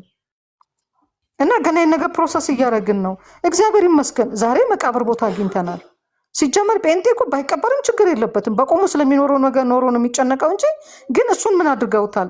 ሰው መቃብር ቦታ ከሌላችሁ የእናንተን ወንጌል እኮ እንቀበል ነበር፣ ግን መቃበሪያ የላችሁም እኮ ብለው ጌታን የማይቀበሉ ብዙ ሰዎች ነበሩ ኢትዮጵያ ውስጥ። ሀብትሽን አታውቅም አንተ? በደንብ ታውቃለህ። ወንጌል ሰብከናቸው መምጣት እንፈልጋለን ብለው እኮ ቤተሰቦቻችን ሁሉ እኮ መቃብር ቦታ የሚባል እድር የሚባል ቦታ እኮ ስለማይፈቀድላቸው ጌታን እየወደዱ እስኮ መምጣት ያልቻሉ ብዙ ሰዎች ነበሩ። ይሄ ጉዳይ ግን አሁን አክትሞለታል እና ይህንን ቁማር የተበላበት ቁማር ነው፣ ባጭሩ የተበላበት ቁማር ነው። ስለዚህ መብትን መጠየቅ፣ ለወንጌል አማኞች የምለው ነገር መብትን መጠየቅ፣ ለአገልግሎታችን እንቅፋት የሆነ ድንጋይ ማንሳት፣ እሱም ወንጌል ነው። ይሄ ነው መናገር መፈልገው፣ እሱም ወንጌል ነው። ወታችሁ ጩሁ። ለምንድን ነው መሰረተ ክርስቶስ እነ ዶክተርን እኮ አውግዣለሁ ምናምን ስትል እኮ የጮህ ነው። መሰረተ ክርስቶስ እኮ የኛ ዋና ስላልሆነች አይደለም። እነዚህ ሰዎች የሚሰሩት ስራ እንደ ሀገርም እንደ ትውልድም አዳኝ ነው ብለን ስለምናምን ነው። የምናውቃቸው መሰረታዊ ጉዳዮችም ስለነበሩ ነው ጮህ ነው። ያንን እንኳን በማድረጋችን እኮ የጮሁብን የወንጌል አማኞች አሉ። እኛ ቤተ ክርስቲያን የሚያሳስበን ክብሯ ሳይሆን ንጽህናዋ ነው። ኦኬ እኔ ሄሉ ለሰው ስጋት መሆን ያለብኝ ቆሻሻነቴ እንጂ ስሜ አይደለም። ስሜ መሰደብ ወደ እኔ የሚያስጨንቀኝ እኔ ቆሻሻ ሆንኩ ነው። ወንጌል አማኙን ማሰደብ ከሆነ ነው የኔ ቆሻሻነት። ቤተ ክርስቲያን ናት ተብላ ቆሻሻነትን ታበረታታለች ከተባለ መጮህ አለብን። ይሄ መብትም ነው፣ መጽሐፍ ቅዱሳዊም ነው፣ የዜግነት ግዴታም ጭምር ነው። ለዛ ነው ፕሬዚዳንቱ ወጥቶ ይቅርታ ይሄ እንደዚህ አይደለም ሲል ኦኬ ይቅርታችሁን ተቀብለናል ያልነው። የውስጥ አሰራራቸውን ለራሳቸው ትተነዋል። አሁንም ቢሆን በወንጌል አማኝ ስም ግብረ ሰዶማውያን ናቸው በየሰፈሩ በየቤቱ በየጓዳው በየተቋማት የምትሉ ሰዎች ይቀጥላል።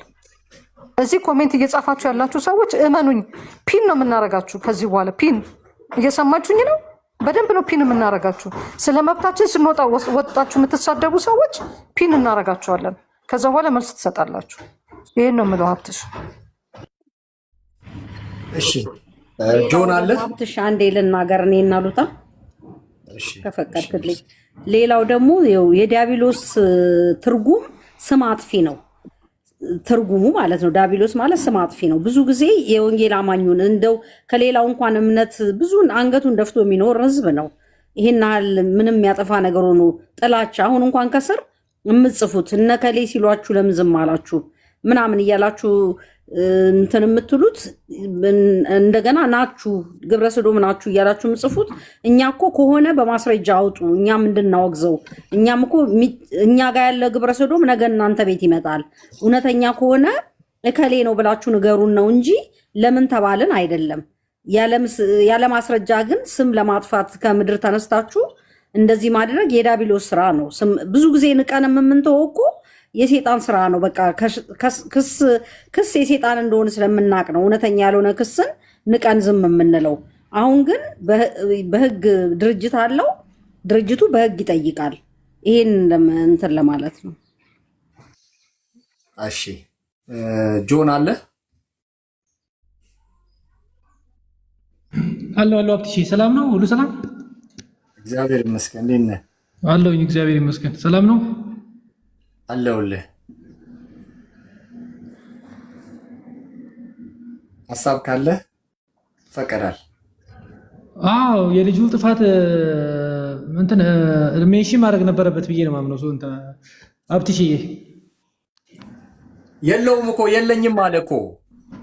አሁን ትላንት ማታ ላይ በሰጠው እንትን ላይ እኮ የለኝም በቃ የምትጠይቁኝ ከሆነ ማስረጃ የለኝም። ታዲያ መጀመሪያ ከየት አምጥቶ ፓስተር አለ? እንዲህ ከሆነ አሁን መጠየቅ አለበት። አሁን ያው እንትኑን ሁላችንም እንትን አድርገን አስቀምጠነዋል። ደግሞ ፓስተር አይደለም አሁን ሳየው ፕሮፌት ነው አለ። እንዴ ያን ሁሉ እስከ $500 ድረስ ሲላላክ የነበረው ፎቶ ሲላላክ የነበረ ሲደዋወሉ የአንድ ቀን ጉዳይ አይደለም፣ ለቀናት ነው ለሳምንታት ነው ይህንን ሲያደርጉ የነበሩት። ከርመውበታል። እዛ ተበሳብሶ ተግማምቶ ነው የከረመው። አሁን ደግሞ መጥቶ አይ የተደዋወልነው ስልክ ዲሌት ተደረገብኝ፣ የተጻጻፈው ዲሌት ተደረገብኝ፣ ስልክ ቁጥሩ ዲሌት ተደረገብኝ፣ አካውንቱ ዲሌት ተደረገብኝ። አሁን በደንብ ሳየው እንግዲህ እንትኑን ሁሉ አሳይቶኛል ሲል የነበረ አብረው ቁጭ ብለው ቡና ሻይ ሲጠጡ የነበሩ ብር ሲላላኩ የነበሩ ፎቶ ሲላላኩ የነበሩ ሰውዬ አሁን ፓስተር አይደለም ነብይ ነው። ግን እንትኑ ጠፍቶብኛል፣ ፋይሉ ጠፍቶብኛል፣ ምኑት ጠፍቶብኛል ብሎ እኮ ማታ ወጥቶ እንደገና እኮ ሲክለሰለስ ነበረ። እንዴ ታዋቂ ፓስተር ነው አላለም እንዴ? ታዋቂ ፓስተር ነው ብሏል እኮ።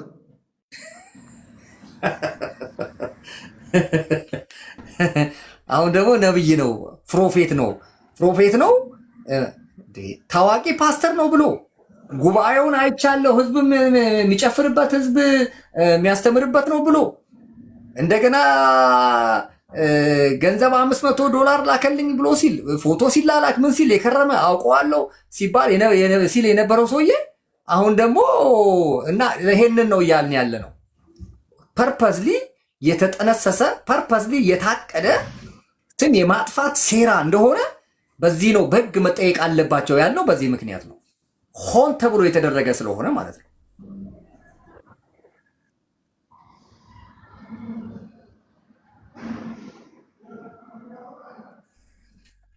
እና ይሄ ነው ያለው ነገር። ደምስ ምን አልክ? እሺ አመሰግናለሁ አብትሽ። ምንድነው እኔ አሁን ልክ ናችሁ። እኔ በእርግጥ ምንድነው ይሄ እያንዳንዱ ቤተ እምነት ቤት ሊያንኳካ የሚችል አጀንዳ ነው ይዞ የመጡት የፕሮፓጋንዳ አጀንዳ። ምናልባት እኔ ይሄ ከጀርባው የፖለቲካ አጀንዳም ሊኖርበት ይገባል የሚል አስተሳሰብ ነው ያለኝ። ምናልባት እኔ ማንንም አልወክልም፣ የግል አስተሳሰቤን ነው ሊወክል የሚችለው። ምክንያቱም ምንድነው እቺ ሴትዮ እኔ በማየው በሚዲያም በመናቃት ትላልቅ ልጆች ያላት ኃላፊነት ሊሰማቸው የሚችል ልጆች አላትና ምናልባት ከዚህ በፊት ምንድነው የፖለቲካ አጀንዳ ይዞ መጥቶ ኢቢኤስ ሚዲያ ላይ ያደረጉትን ሰምታቸዋል ወይም አይታቸዋል ከዚህም በፊት። ስለዚህ ምናልባት ይሄ አጀንዳስ ሊኖርበት ይችል ወይ ከዚህ ጀርባ የሚለው ምናልባት አሁን እኔ ስልኩ ጠፍቶብኛል፣ እንደገና ደግሞ ቪዲዮ ጠፍቶብኛል እንዲህ ነው ምናምን ብሎ ትላንትና የሆነ ቪዲዮ ሰርቷል ይመስለኛል። ስለዚህ ምንድነው ይሄ ነገር እሱ ራሱ በእጅ ስልኩ ላይ ምናልባት የህግ አካላት ይሄን ጉዳይ ማጣራት ይችላሉ። እሱ ያወራበት ከዚህ በፊት ከሰዎች ጋር መልስ ሲመላለስ የነበረውን ከሰዎች ጋር ሲደዋወል የነበረውን በዚህን ሰዓት ቴክኖሎጂ ረቋል፣ ያን ማውጣት ይቻላል። በብዙ መልኩ ይሄን ጉዳይ ማጣራት ይቻላል። ምን ያህል ኢንፎርሜሽንስ አላችሁ እናንተ ሀብትሽ? አሁን ተጠያቂነቱስ ምን እስከምን ሄደዋል የሚለውንስ ኢንፎርሜሽን አላችሁ ወይ ነው? ይሄ ነው ጥያቄ። ለተሰጠኝ እድል አመሰግናለሁ።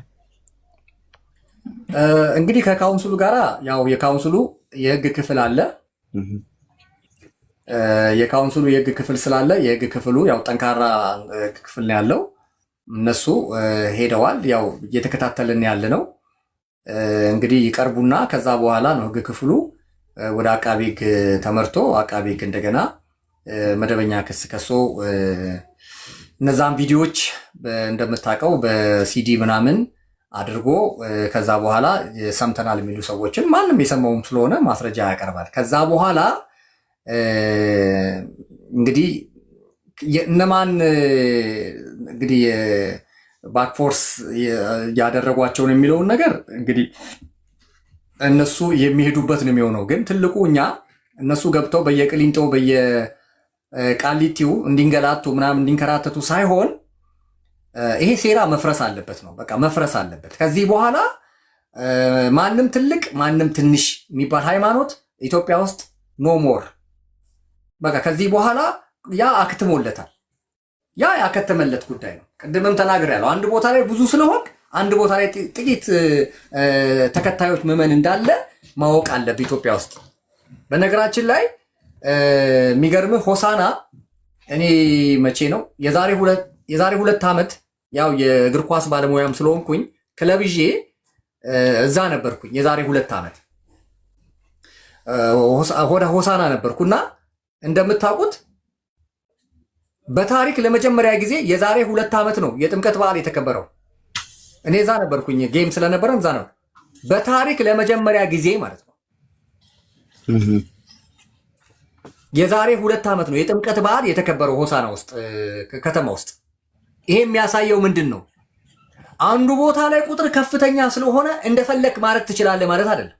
አንዱ ቦታ ላይ ደግሞ የአንደኛው እምነት ተከታይ ጥቂት እንደሆኑ ይሄንን ማሰብ መቻል አለበት። ትዝ ይላችሁ እንደሆነ ጎንደር ላይ ከእስልምና ጋር በተገናኘ ችግሮች ሲነሱ የኛ የወንጌል አማኞች ሳይቀር እንትን ላይ እኮ ችግር ተፈጠረ አይደል? ስልጤ ላይ ስልጤ ወራቤ ላይ እኮ ቸርቾች ሁሉ ተቃጠሉ። ጎንደር ላይ ቁጥር ከፍተኛ ስለሆነ ስልጤ ላይ ቁጥር ከፍተኛ ነው ማለት አይደለም። የዩኒቨርሲቲ ተማሪዎች ሁሉ ከግቢ ወጥተው ኤሚኬሲ ቸርች ነበር የተቃጠለችውና የፈረሰችው አንዷ ስልጤ ወራቤ ላይ። ስለዚህ ምንድን ነው ይሄ ጉልበተኛነት? አንዱን ትልቅ ትንሽ እሱ ዘመን አብቅቷል። በቃ ይሄንን በቃ መከባበር መቻል አለብን። ስለዚህ የህግ ክፍሉ እነሱን በየቃሊቲው በየቅሊንጦው ምናምን እንትን እንዲያደርጋቸው አይደለም እንዲያጉላላቸው ምናምን ሳይሆን ያ ዘመን ማብቃቱ የህግ የበላይነት ተረጋግጦ ለሌሎችም ጭምር መቀጣጫና መማሪያ መሆን አለባቸው። በቃ ይሄ ነው የኛ የሚዲያ ላይ ተልኳችን ይሄ ነው። ባለፈው ትንሽላችሁ እንደሆነ ቅድም ያነሳው ነገር ምንድነው? አብትሽ አብረህ እንትን እንድትል እኔም ሳፖርት ማድረግ የምፈልገው ምንድነው? ቅድም አንስተሃል። ከአቀማመጡ ልጁ ከድርጊቱ ሴቷ ቆፍጠን ብላ ተቀምጣ እሱ ትራስ አቅፎ ምናምን ነገር ነበረ እየተሽለጠለጠ ሲቀመጥ የነበረው። ስለዚህ እሱም ጀርባው መጠናት አለበት የሚል ሀሳብ ነው ያለኝ። ስለዚህ ምንድነው ልክ ነው። አንዱ በአንዱ ላይ አንዱ የበላይነት አንዱ የበላይ አንዱ የበታች የሚሆንበት እኔ በግሌ ልክ ነህ። ግብአተ መሬቱ ተፈጽመዋል። ካሁን በኋላ አንዱ የበላይ አንዱ የበታች ሆኖ የሚኖርበት አግባብ ይኖራል ብዬ አላስብም። ነገም አይኖርም። ስለዚህ ምንድነው እነዚህ ሰዎች በህግ መጠየቅ ብቻ ሳይሆን እኮ ይሄንን አጀንዳ ያነሱበት ምክንያት ጭምር ገልጸው ገብቷል። ህግ ጠይቃቸውም አይጠይቃቸውም ቅሊንጦም ማስገባቸው ምንም አርጋቸው አይመለከተንም እኛ። ነገር ግን ምንድነው ቃሉን ለምን ተጠቀሙት? በማግስቱ ስለምንድነው እንደዛ ሊሆን የቻለው ለሚለው ይሄ አጀንዳ የተነሳበት ምክንያት ምንድነው ከጀርባ ያለው የሚለውን በደንብ የህዝብ ሳፖርት ያስፈልጋል። በህግም እንድጠየቁ ያስተምራቸው ምንም ያርጋቸው ይሄ የኛ ጉዳይ አይደለም። ስለዚህ ራሱ ጀርባውን አጥንቶ ይሄን ጉዳይ ካሁኑ ለሌላውም አሪያ ሊሆን የሚችል ቅጣት ማግኘት አለባቸው። ቂሊንጦም ይሁን መቀመቅም ቢሆን መግባት አለባቸው የሚል አቋም ነው። እኔ አሁን የኦርቶዶክስ ማን ነው የፕሮቴስታንት ሃይማኖት ተነካ አልተነካ ሳይሆን እዛ ውስጥም አይደለሁም። የማንንም ሃይማኖት አክብሬ ግዴታዬ ነው መኖር። ያንተን ሳከብር የኔን ታከብራለህ፣ የኔን ስታከብር ያንተን አከብራለሁ። ይሄ ኢትዮጵያዊ ግዴታችን ነው። ምክንያቱም ሰው በፈለገው የማመን መብት አለው። ግለሰቡ ሃይማኖት የግል ነው፣ አገር ነው በጋራ ያለን። ሃይማኖታችን የጋራ ነው። የጋራ ሲሆን ግን መከባበር ነው ያለብን ብዬ ነው ማምነው። አመሰግናለሁ አብትሽ። ይሄው ነው ሐሳቤ። እሺ ተስፋ ሐሳብ አለ? ሜርሲዬ እመጣለሁ፣ ከተመቸሽ ወደ አንቺ እመለሳለሁ። ተስፋ ሐሳብ አለ? አብትሽ በጣም አመሰግናለሁ። እያነሱ ያሉ ነጥቦችም በጣም የሚገርም ነው። ግን እኔ ሁለት ነገሮችን ለማንሳት እፈልጋለሁ። በተለይ አሁን ልዩ አነሳ የተባለው ነገር በሀገር ደረጃም የራሱ የህግ አሰራር አለው። ኦፊሻሊ ዲክሌር የማድረግ ነገር እንዲታወቅ የመፈለግ ነገር ከጀርባው ያለ ይመስለኛል። ቅድም ወንድማችን ሲናገር ሌላ አጀንዳ የኛም ፓስተር ከማንሳቱን ባሻገር ሌላ አጀንዳ ያለው ይመስለኛል። ይሄ በራሱ ህግ ይጠይቋል፣ በራሱ ብቻ ይህንን በማድረጉ። ከዛ ውጭ ግን አሁን እኛ ኮንፊውዝድ እንድንሆን ነው የተፈለገው። ብዙ ፓስተሮች አሉን የሚያገለግሉ። ደግሞ አሁን ከፊት ለፊታችንም ያለው በዓል አለ፣ ብዙ ፕሮግራሞች አሉ፣ ታገኛቸዋለ። የራስህ ፓስተር አለ እና እንድትጠራጠር ክፉ ሀሳብ ነው ወደ ውስጥ ወደ ህዝቡ ውስጥ የተረጨው እና ይሄ ቀላል ነገር ነው ተብሎ ሊገመት ወይም ሊጠበቅ አይችልም። ስለዚህ በተለይ የህግ ቲሙ ሲሪየስሊ ይዞ ውጤት ማምጣት አለበት። ያንንም ለህዝቡ መናገር አለበት ብዬ አስባለሁ። በተጨማሪ እንደ ሁለተኛ ማነሳው እኛም ራሳችንን ቤታችንን ማየትና ማጥራት የሚገባን ጊዜ ላይ እንዳለን ይሄ ኢንዲኬት ያደርጋል ብዬ ነው ማስበው። በተለይ በፓስተሮች ዙሪያም ያለው ማህበረሰብ ምዕመንም ቢሆን አገልጋይ እንደዚህ አይነት ነገሮች ሲኖር ኖ ማለት በቅድስና መኖር ነው ያለብን። ይሄ ነገር የዓለም ፈተና ነው፣ የሀገራችንም ፈተና ነው። ስለዚህ ኖ ወደ ኢቭን አንዳንድ ፓስተሮች እንደምናውቀው ቸርችን በበላይነት የሚመሩ ፓስተሮች አሉ፣ ሊጠየቁ በሚገባቸው እንኳን የማይጠየቁ። ስለዚህ እንደዚህ አይነት እድሎች እንድንነቃ ያደርገናል። ሁለተኛ ይሄ እንግዲህ ክርስቶስ ኢየሱስንም በሚያገለግልበት ዘመን ቀጥታ ሰድበውታል፣ ማለት የማይገባውን ስም ሰጥተውታል። እኔ ከዚህ በላይ ልጁ ሊል የፈለገው ነገር በሰዎች አይምሮ ነገርን አቅልሎ ወደ ፕሮቴስታንት ኮሚኒቲው ሀሳብን የማሰራጨት ቀለል አድርጎ የማየት እንድናይ የማድረግ ኢንቴንሽን ነው ከጀርባቸው ያለ። ይሄ ከባድ መርዝ ነው፣ ትውልድን የሚያበላሽ ነው እና እኔ የተጀመረው ነገር መቀጠል አለበት። ህዝቡም አካባቢውና ዙሪያውን ቸርቹን በደንብ ማየት አለበት፣ መጸለይ አለበት። የቀላል ነገር አይደለም። ይሄ እንትን ጥርስን በጥርስ ወይም ምላሽ ሳይሆን ህጉ ስለሚፈቅድልን ህጉን ጨበጥ አድርጎ ይዞ መሄድ ያስፈልጋል። ያንን ውጤት ደግሞ ፕላስ ደግሞ ቸርቾቻችንን በዚህ አይነት መልካም ሁሉም አውቆታል። ያ ቲክቶክ ላይ የወጣ ጉዳይ ስለሆነ እያንዳንዱ ሰው በአይምሮ የተቀመጠውን ነገር ይዞ ነው ነገ በየፓስተሩ ፊት ቁጭ ብሎ የሚገለገለውና ይሄንንም ነገር ህዝቡን ማበረታታት ያስፈልጋል። እንደተባለውም ሰውየው የሚጠቀስ ከሆነ ብዙ ሪሊፍ እናገኛለን በአጭር ጊዜ ውስጥ ማለት ነው። በቃ ሰንበዲ ነው የሚሆነው፣ እሱ መጠየቅ አለበት፣ ከዛም ኃላፊነት መነሳት አለበት። ካለ ግን የለም የሚል ሀሳብ ነው ያለው። ኮንፊውዝድ ሆኗል ልጁ በራሱ። ስለዚህ ሀሳብ የምንረዳው ሀሳብ መጥፎ ሀሳብ ወደ ፕሮቴስታንት ኮሚኒቲው የመርጨት ፕሮግራም ያዘ ይመስለኛልና ይህም በሁለት መልኩ መዳኘት አለበት በመጸለይና በተያዘው በህግ ማዕቀፍ። ቴንኪው። እሺ ብሩክ አለ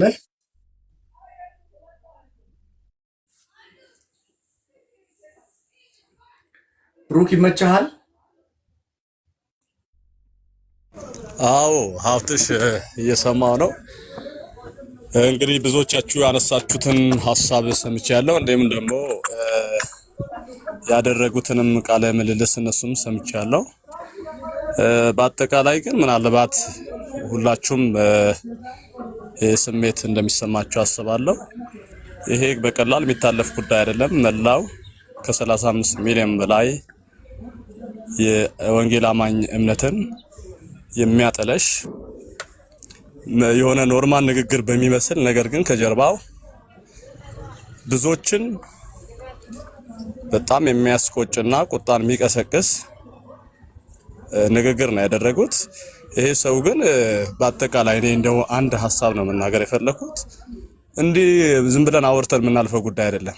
በጣም በህግ ሊጠየቅ የሚገባ አሊያም ደግሞ ፓስተር ብሎ ግራውንድ አድርጎ የተናገረውን ሰው በደንብ አድርጎ አሁን ደግሜ ማውራው ማውጣት፣ ማንነቱን ማጋለጥ፣ ካልሆነ ግን ከየት ፈጥሮና ፈብርኮ እንዳመጣው ድጋሚ በይቅርታው ቪዲዮ ላይ ሰምታችሁት እንደሆነ ከፓስተር ወደ ፕሮፌትነት ቀይሮታል፣ ስሙ አጥፍቶታል ይላል።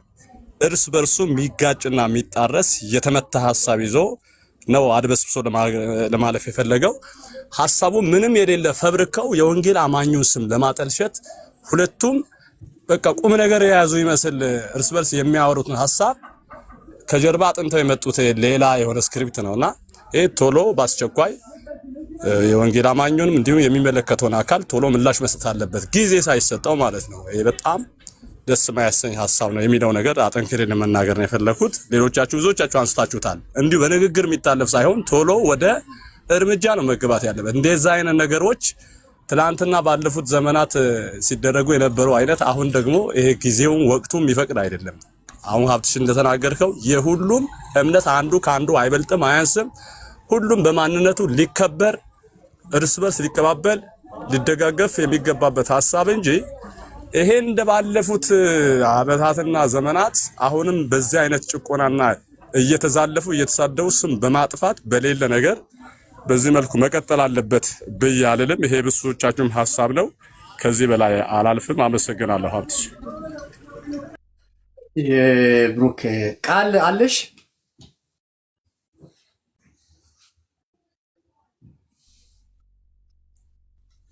ቃል ይመችሻል? ያው የገባችሁ ስላላችሁ እድል ልስጣችሁ ብዬ ነው።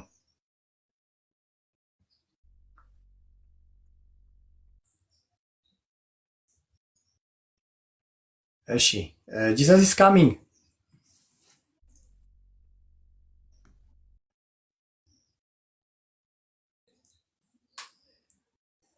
አዲስ ገቢ ጂሰስ ኢዝ ካሚንግ ይሰማሃል?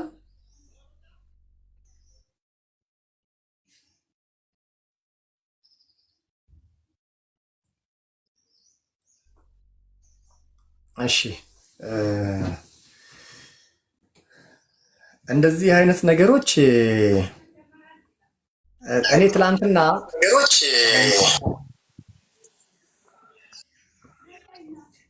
ትላንትና ንቃጋ ማታ ገብቼ ምን ብዬ ነበረ? ለምንድን ነው የኦርቶዶክስ የሚዲያ ሰዎች ለምን ዝም አሉ የሚል ጥያቄ አንስቼ ነበር። ለምን ዝም አሉ? ይሄ ጉዳይ ባህልን የሚጻረር ነው። እንደገና ደግሞ ሃይማኖት አለኝ ሃይማኖተኛ ነኝ ለሚል ኢትዮጵያዊ ደግሞ በጣም ጽዩፍና በእግዚአብሔርን ፊት የተጠላ ነው። ኬኩ ነው ማታ ላይ የቅድም የነበረው ኬኩ ነው ይሄንን ጉዳይ ያነሳው አንስቷል። በሱ ፔጅ ላይ አንስቷል። ሲያነሳ ቅድምም የጠየኩት ለዚህ ነው። ቀጥታ ከተመስገን ጋር ነው ያገናኘው። ተመስገን ዝም ስለተባለ ነው። ተመስገንና ገነት ንጋቱ በስብዕና አይገናኙም። በስብዕና በሞራል በታዋቂነት በምናምን የሰማይና የምድር ያክል ልዩነት ነው ያላቸው። ጽናው እቺ ሚዲያ ያላት ከልጆቿ ጋር ወጣ የምትሰራ በጣም ታዋቂ ምናምን ናት። ለዚህ ነው የእሷ ተጠያቂነት ከተመስገን ከፍ የሚለው። ቢሆንም ያ መቆንጠጥ ነበረበት። አዎ ኤምቢኬሲ ለምን ጆሮ ዳባ ልበስ እንዳለችው እሱን ሂሳቧን ታወራርዳለች። ለምን ያን ነውር ሲናገር ስም ጠቅሶ መሰረተ ክርስቶስ ብሎ ሲናገር ወንድ ከወንድ ታጋባለች ብሎ አፉን እንደፈለገ ከከፈተ በኋላ ሚዲያ ላይ ወጥቶ ከዛ በኋላ ደግሞ ሲያፋጥጡት እንደገና ሶፍኒያ ሲያፋጥጡት የአፎ ለምታ ነው እንደገና የተሳሳተ መረጃ ስለሰጡኝ ነው ምናምን ብሎ እንግዲህ ኤምኬሲ ቸርች ውስጥ ያደገ አድግ ያለው የሚል ዱርዬ ነው። ሚስቱንና የ3 ዓመት ልጅ ጥሎ አሮጊት ተከትሎ የሄደ ብዙ ጊዜ ማስረጃውን አቅርቤያለሁ። ቢሾፍቱ ድረስ ሄጄ ማስረጃውን አቅርቤያለሁ። በህግ እንዲጠየቁሉ አድርጌያለሁ። የበርካታ ሰዎችን አልጋ ሰራላቸዋለሁ፣ ሶፋ ሰራላቸዋለሁ ብሎ ገንዘባቸውን በልቶ ከወንጂ ፖሊስ መምሪያ የእስር ማዘዣ የወጣበት ነው። ኮማንደሩን ሳይቀር አናግሬዋለሁ። እኔ እባክህ እርዳት አግዛት ተብዬ ማለት ነው። ገንዘብ የተበላችን ሴት ከዛ ኮማንደሩን ደውሎ አንተ ሰርተ ስጣት ሁሉ የሚል የዚህን ያክል ብልግና ተናግሮታል። ኮማንደሩን ለምን ሰርታ አትሰጥም ሲለው ተመስገን ኮማንደሩን እኮ የወንጂ ፖሊስ መምሪያው አንተ ስራና ስጣት። ተመልከቱ እንግዲህ እንደዚህ አይነት ባለጌ ስዳደግ ሰው ጋር እኔ እንትናን ገነት ንጋቱን አላነጻጽርም። ተጠያቂነቷ ከፍ የሚለው ለዚህ ነው። እሷ ኃላፊነት አለባት ምንለው ለዛ ነው። እና ለምንድን ነው የኦርቶዶክስ የሚዲያ ሰዎች ለምን ዝም አሉ? ጉዳዩ የተነሳው የጌይ ጉዳይ ከሆነ የጌይ ጉዳይ የኛ የወንጌል አማኞች ጉዳይ ነው እንዴ? የጌይ ጉዳይ የሙስሊም ብቻ ጉዳይ ነው እንዴ? አያችሁ፣ እንድንሰደብ መፈለግ እንድንዋረድ መፈለግ ከበስተጀርባዋ ባክፎርስ አለ። ያጠራጥረኛል። ምልክቶቹ ወደዛ ነው የሚወስዱኝ ያልኩት ለዚህ ነው።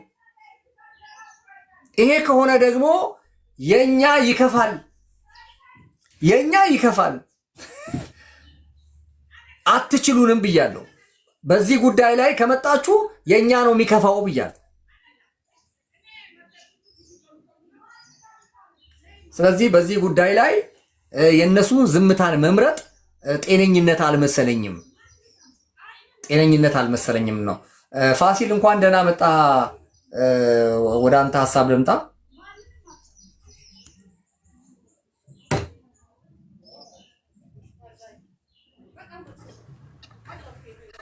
ይሰማሃል ፋሲል? ይሰማሃል?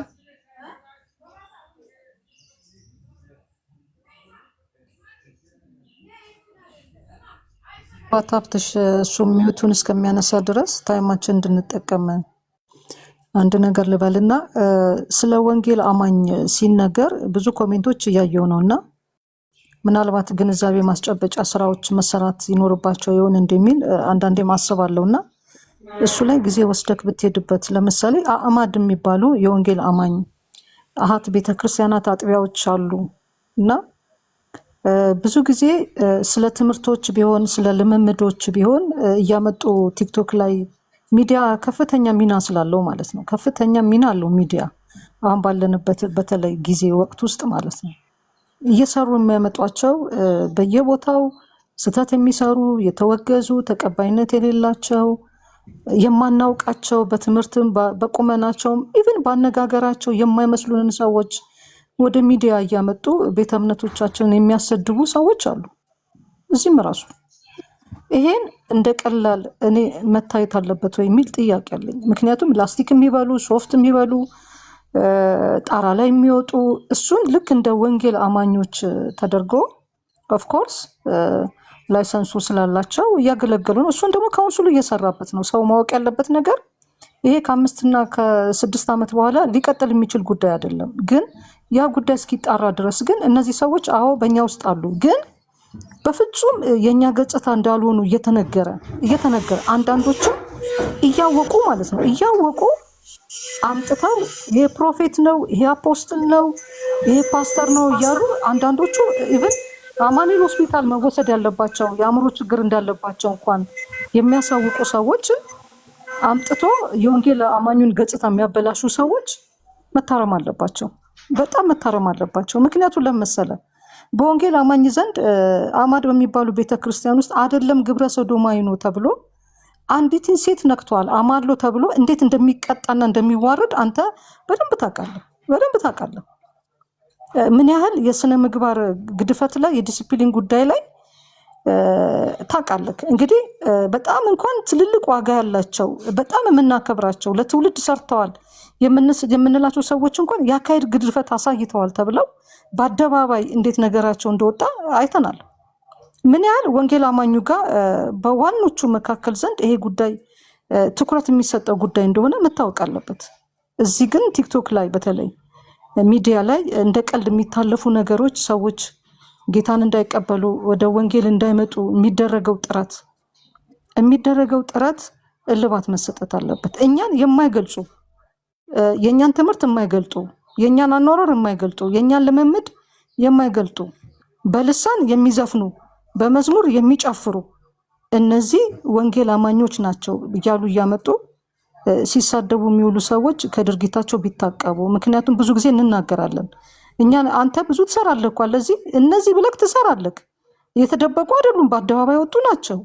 የእነሱ ጉዳይ እልባት እስኪያገኝ ድረስ እናንተን ናቸው ብለው የሚናገሩ ሰዎች ጭምር እኔ እርማት ቢሰጣቸው ኢቭን ተጣርታ ወደ ካውንስል እርማት ቢሰጣቸው ደስ ይለኛል። አብትሽ የኛዎቹ ልጆች ራሳቸው ለኢንተርቪው የሚያመጧቸው ሰዎች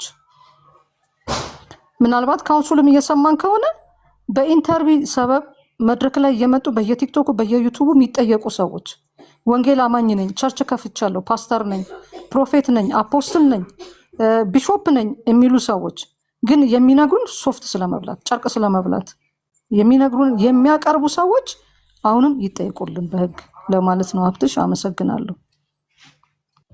እኔ ላውራ ነው ትቀጥላለህ ሀብትሽ? ሰላም ለእናንተ። እሺ ሰላም ለእናንተ ይሁን። ሁላችሁንም ሰላም እላለሁ። በየቀኑ እንግዲህ ሚዲያ ላይ የሚመጡ ብዙ ነገሮች አሉ፣ ግን እንደ አማኞች እኛ ማለት ያለብንን እንላለን። ያው በገዛ ቤታችን ሌላ ቦታ ማለት ባንችል ማለት ነው። እኔ ያው ቅድም ያነሳው ነገር ስለዚህ ተመስገን ስለሚባል ሰው ማለት ነው በእነሱ የለመዱትን ነው። እኔ ምን ያህል ጌታ ድካማችንን ሸፍኖ በቤቱ እንደተሸከመን የማናቅ ብዙ ሰዎች አለን። ላይክ እንደተመስገን ማለት ነው።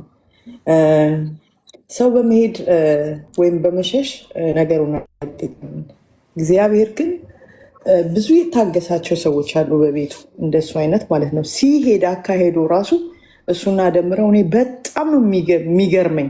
የእነሱ መሄድ ሳይሆን እዛ ሲሄዱ ራሳቸው አዚፍ ለኦርቶዶክስ ሕዝብ ግድ የሌላቸው በውሸት የተቀላቀሉ ሰዎች ናቸው።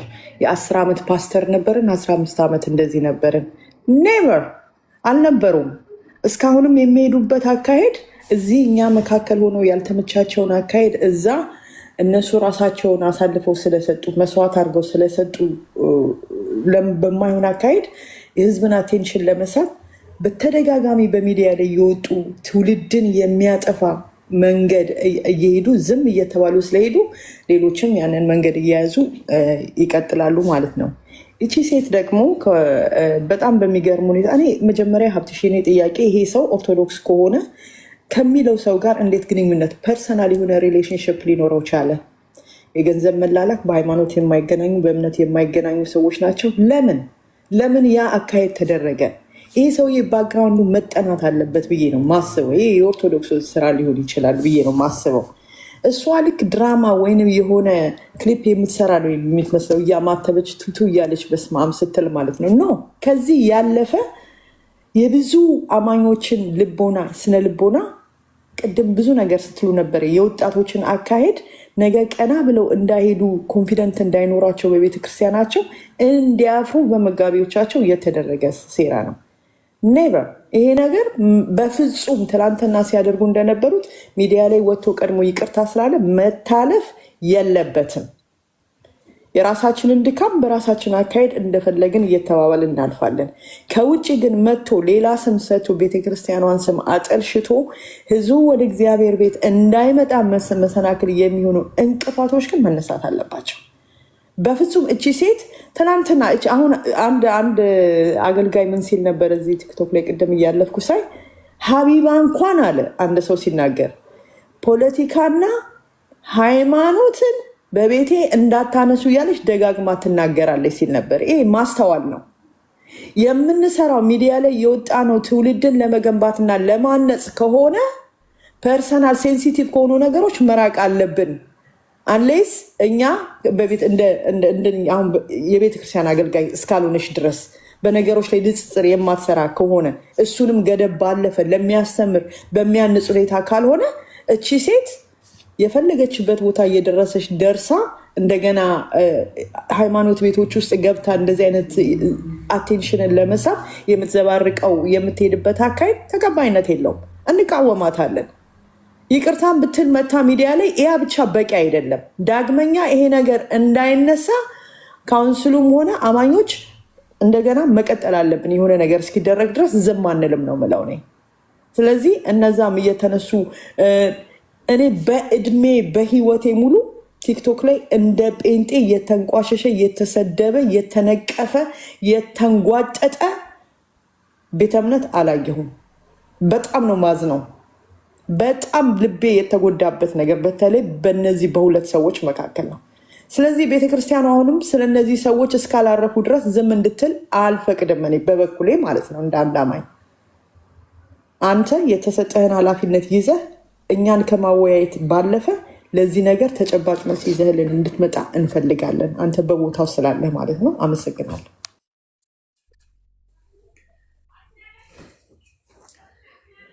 እሺ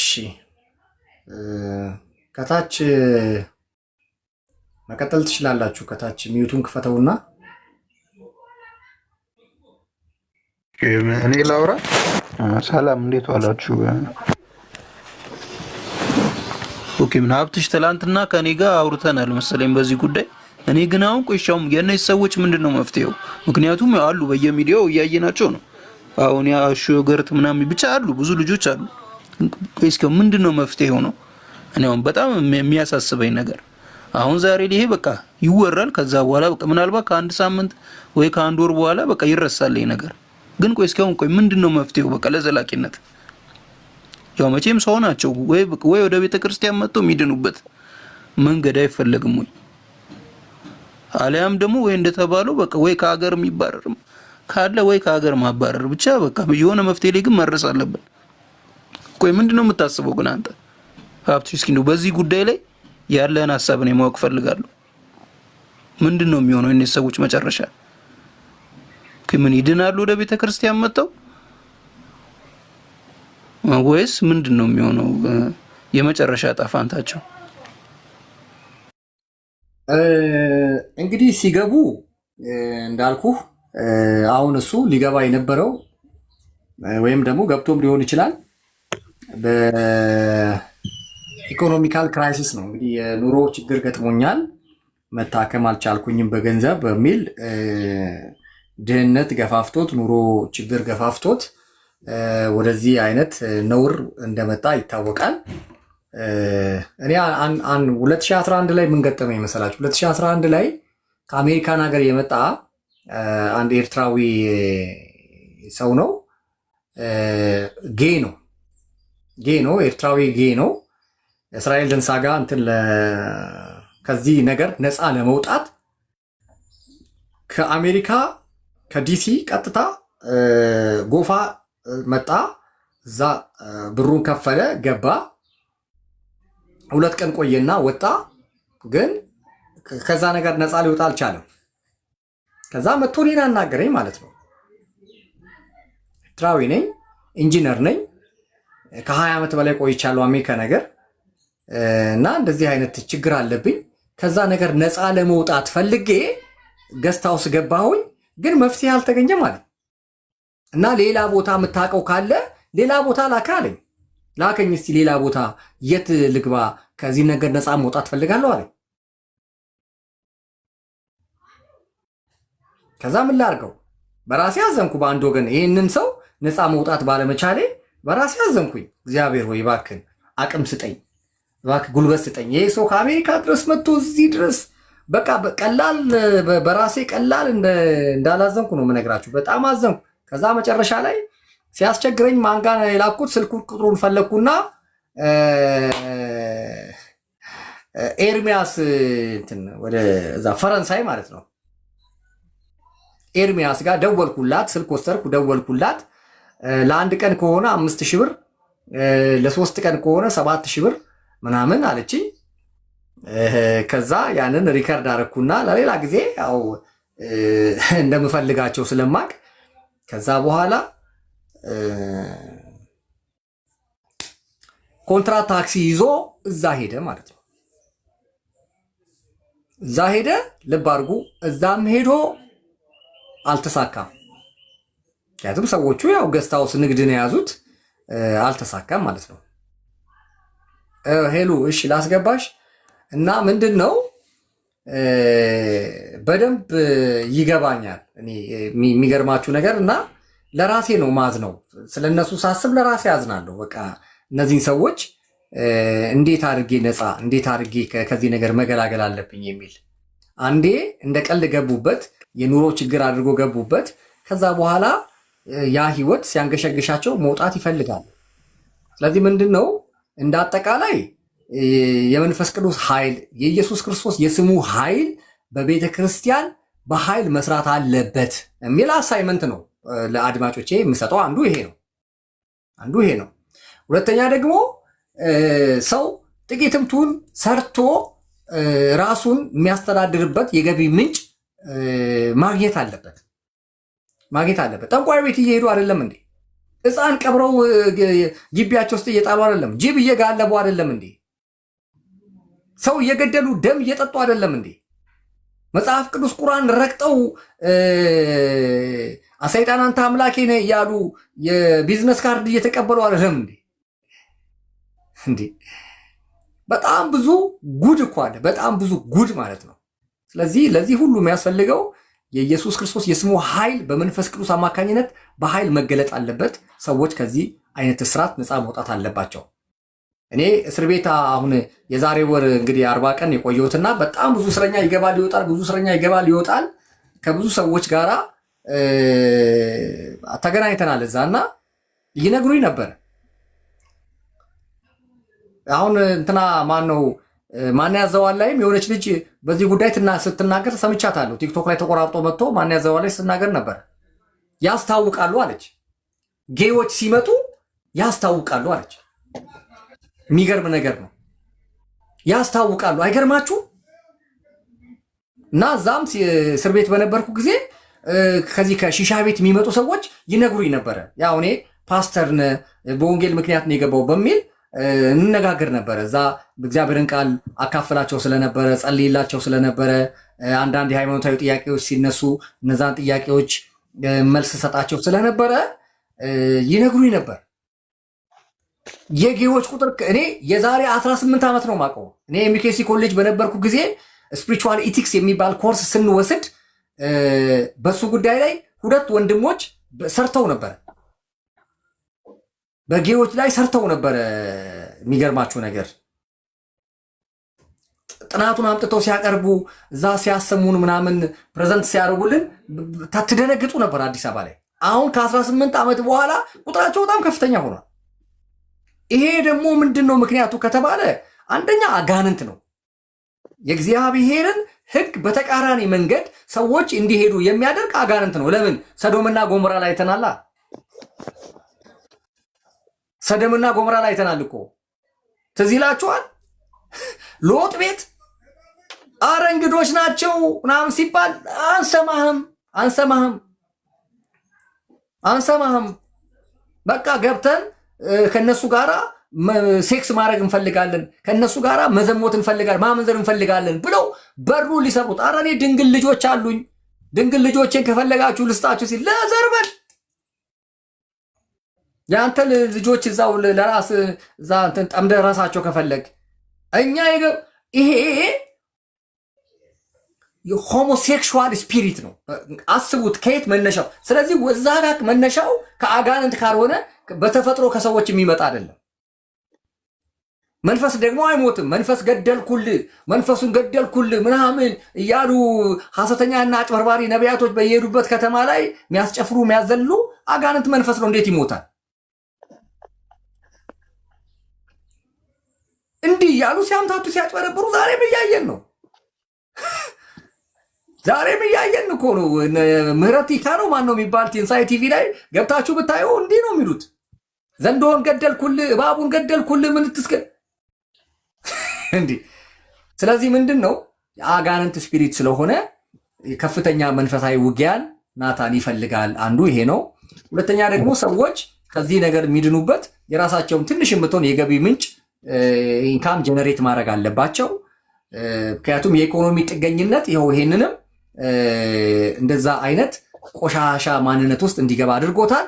ሌሎችም በርካታ እኔ በጣም ብዙ እንትኖች አሉኝ፣ ብዙ መረጃዎች አሉኝ። የሚገርማችሁ ነገር የወንጌል አማኝ ሆነው የኦርቶዶክስ የእስልምና አማኝ ሆነው ኢሉሚናቲ ተመዝገቡ ሲባሉ ሀብት ታገኛላችሁ ሲባሉ ማአት መረጃ ከሆነ ሰው የወሰድኩት የዛሬ 2 ዓመት የወሰድኩት አለ። ማአት 10 ሺህ ብር 20 ሺህ ብር ምዝገባ እየተባለ ተመዝገቡ እየተባለ የከፈሉ ሃይማኖትሽ ምንድነው ስትባል ኦርቶዶክስ ምንድነሽ፣ ጴንጤ ነኝ፣ ምንድነሽ፣ ሙስሊም ነኝ እያሉ ማአት እኔ ጋር አለ።